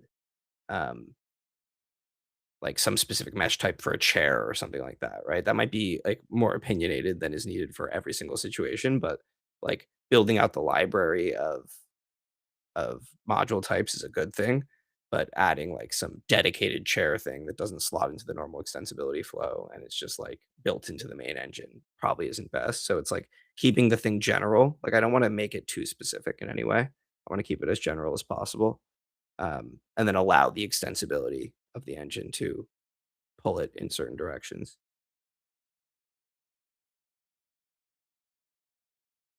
And then MMA Hawk asks if we can build a terrain map generator for open world games.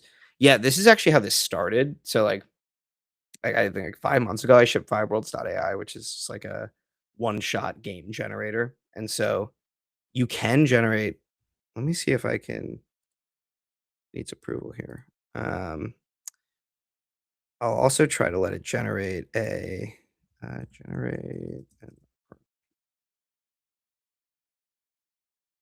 So if I have it generate an RPG game, we can see how it handles terrain.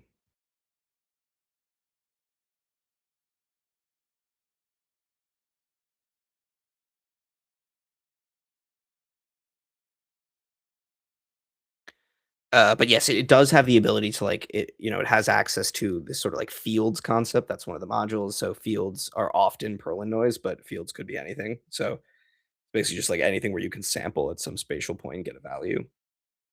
And with Perlin noise, you can sample at like a 2D point and get a height value, and then use that for terrain, which is like a sort of a core concept of the engine.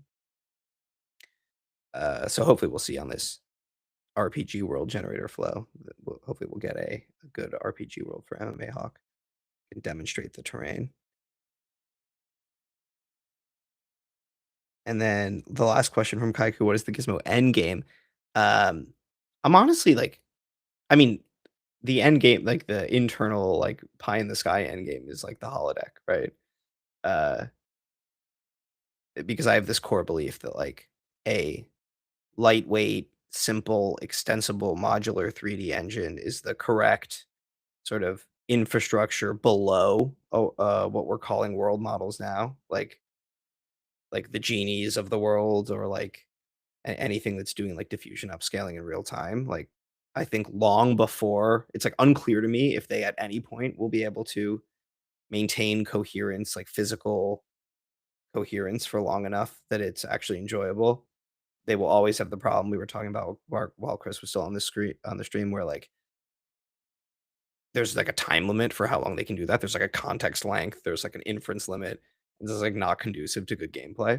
But if you can let the sort of like memory layer and the physics layer and the multiplayer layer not be AI and be this like underlying engine, and then let AI just be responsible for making it pretty or making it look realistic or whatever, like, in real time on top of your normal and your like sort of standard old school engine rendering things. That seems to me to be like the best balance between like the old and the new tech wise. And so that core belief of mine about like what the holiday, which Roblox agrees with, by the way, they said this week, so good validation. But yeah, the dream is that in the long run, this sort of like becomes the holodeck, and you're able to, the LLM can generate sort of coarsely generate any world it wants, and then upscaling models can make that look beautiful.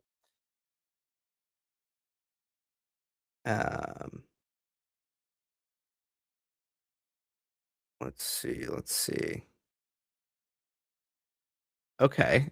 Here's the keyboard exploded view. Okay, this is actually not bad at all. It got the switches, got the keycaps,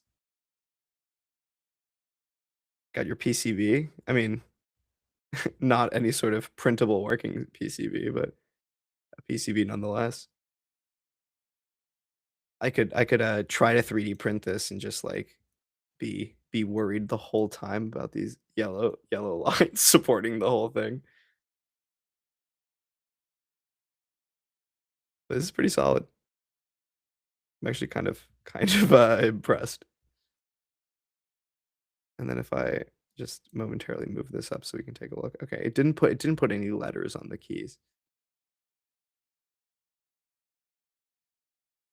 Okay, we've got well, I appreciate the enthusiasm in chat. Yes, new benchmark for sure. I'm excited to use this with every model as it comes out, as like an easy way of being able to see what it can handle in a 3D environment. That it's like, I mean, we do plenty of 3D, even 4D tests on the channel, and so and usually our like standardization function is like, okay, we'll use 3JS, right? Do it in 3JS, do it in a single HTML. Then as things have been progressing, we've been like, use 3JS, do it in a full like React project. And then now this is sort of like maybe more of a proxy for like using a tool like Unity or Blender or like some sort of 3D application.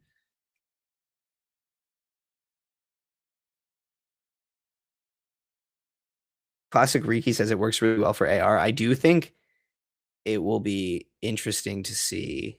Like there's somewhere in, I'm not sure if it's not enabled here because this browser environment doesn't support VR, but the engine itself supports VR, like super base level support. But I did have a lot of fun like generating a little world and then putting on like my Quest, and then you can like, in the Vibe Worlds context, you can like load it up in the web app. And so that was pretty cool. But I think there's a core thing here where like VR has always had this content problem where like VR headsets are expensive and it's this sort of like optional add-on on top of all the other technology you need to buy, and so it like never caught on at like super scale at the way that like mobile or PC did. And so the chicken and egg of like developers versus customers like was never really broken. And so we're in this state now where there are great VR headsets out there, great VR headsets, AR headsets given to us by the massive capex of places like Meta or Apple doing the Vision Pro, or even Valve doing the various incarnations of Steam VR. and yet there's like the top game on the Steam store and on the Quest store is still Beat Saber. And I remember I was in high school when Beat Saber came out, and now I've gone through the rest of high school, college, and I'm 5 years into the workforce, and Beat Saber is still the top game, right? So it's like, okay, we haven't really progressed that much since Beat Saber in terms of content availability, and I hope that uh as AI gets better at generating content, the sort of the holodeck promise is, okay, now we can start getting more and better VR content. John Doe says that this could be tweetable. I am hoping it's tweetable. I wanted to share it with y'all first and share it with Chris and Dylan as well, and just like get some like initial usage before I blasted Twitter. But I do hope it's shareable. It feels like it should be shareable. It's like make an SVG but 3D, right?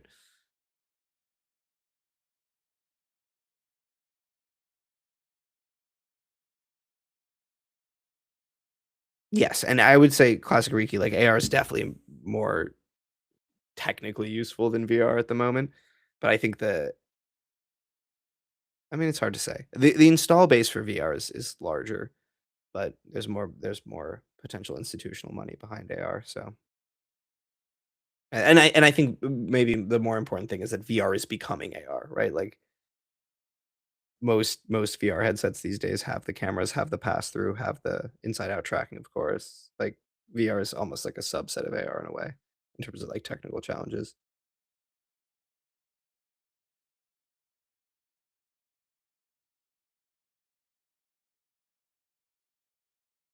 Kaiku says we should make a browsable bench website with an upvote downvote. So this is interesting. So yeah, Gizmo bench. I want to do this. I want to do some form of Gizmo bench. You can also look at Vibe bench. I'll send this in chat.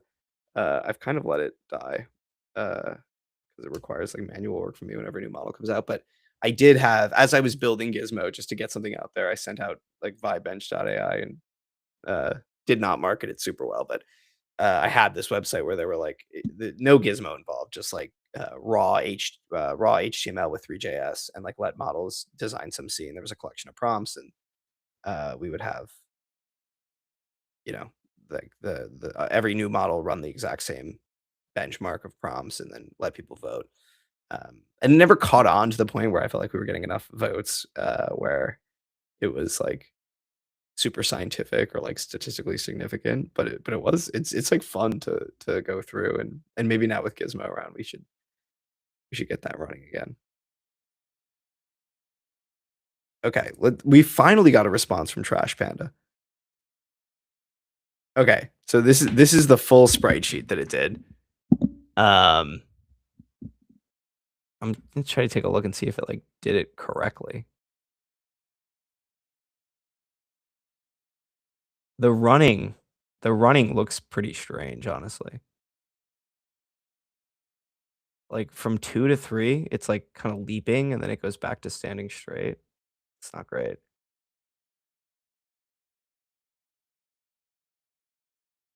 we'll see what it looks like. Failed.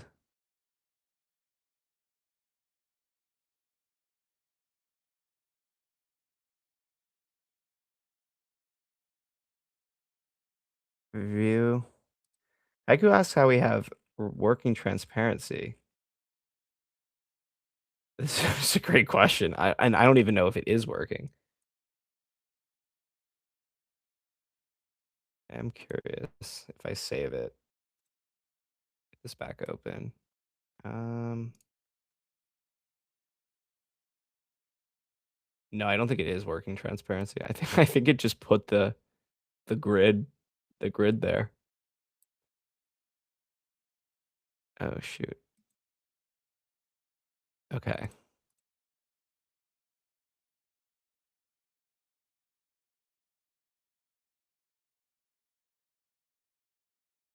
Okay, so it says it's hashed and packaged. So now let's see if we can.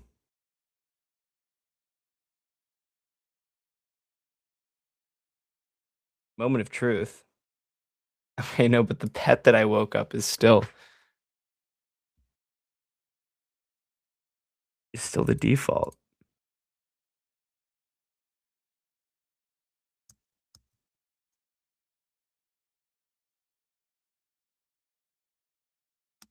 All right, let's see if it knows how to set it as default.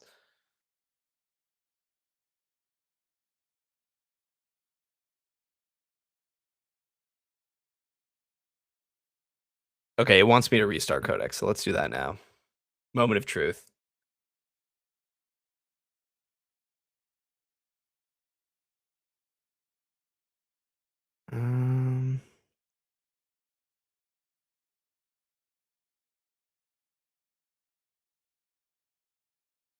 Okay.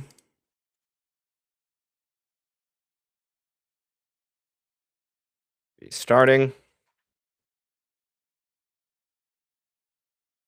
The stream back up.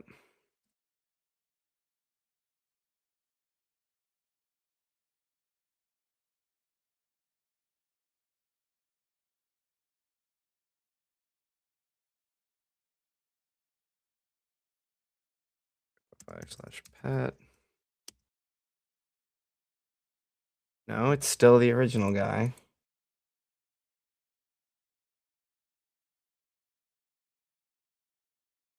/pet. Trash.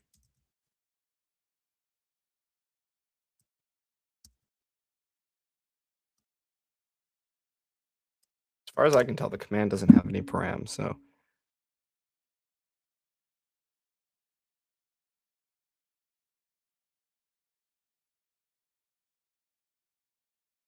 I guess I'll also look at the Codex app settings.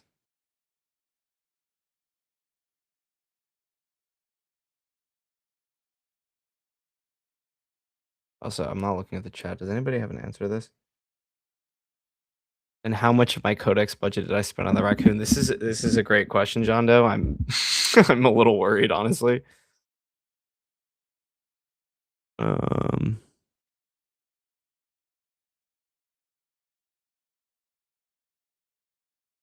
Would it be in a personalization? Appearance?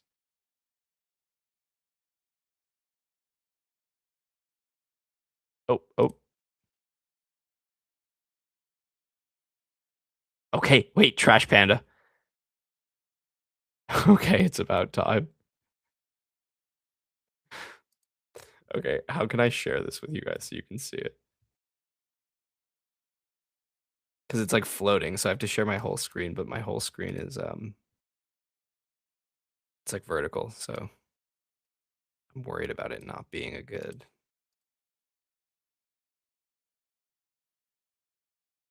Oh, it looks like it's just gonna have to be full screen.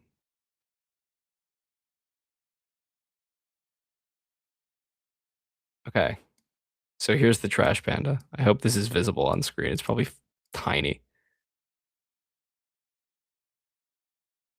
But the animation is like not it's not it. Right? Because if I like switch it to Codex or whatever.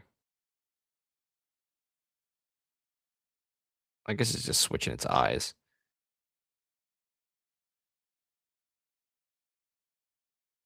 we can also just stop this. You see, it like does this little jump, but then if I switch, okay, why won't it let me?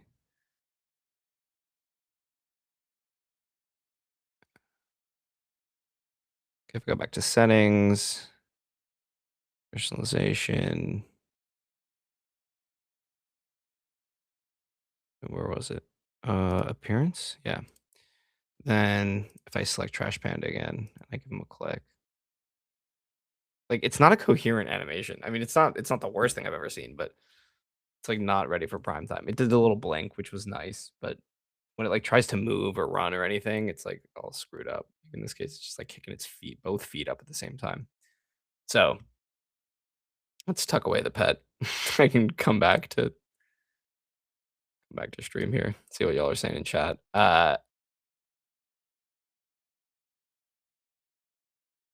Let's see. Was there anything?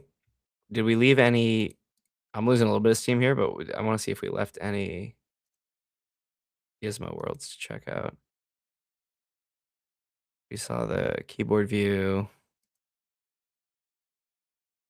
Oh, the RPG world. We'll end it here with the RPG world. Okay. Get that shared. And thank you for bearing with me through all this, guys. It's not easy to try to like keep the technical stuff going and also run the stream. So pardon our appearance, I guess, here. So unfortunately, I did this whole thing because I wanted it to do good terrain, and then it didn't. It just gave like a flat plane. I promise it can do like Perlin noise terrain, but I haven't hooked up the editor well for that yet. So that's why I can't like show it to you manually. But in this case, I guess it did some sort of crappy houses. Like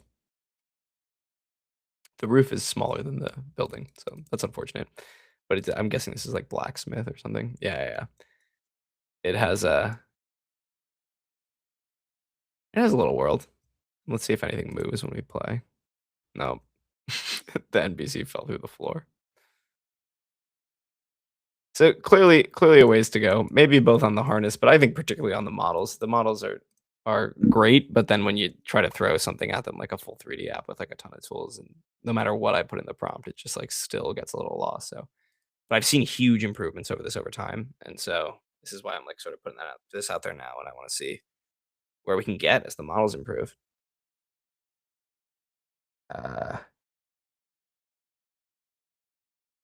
Okay, John Doe says it's charming. I don't know if that was in response to the raccoon or the other world. I'm guessing the raccoon.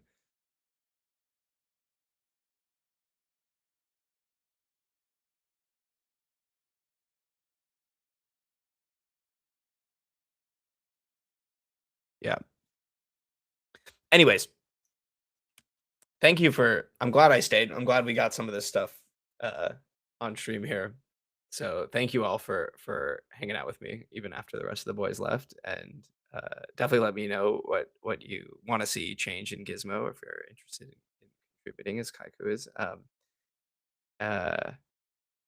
Yeah, and as always, like we do this live every week. We'll be back next Friday, 5:30 Eastern, and as always, we're open to feedback. So let us know what you want to see on the live.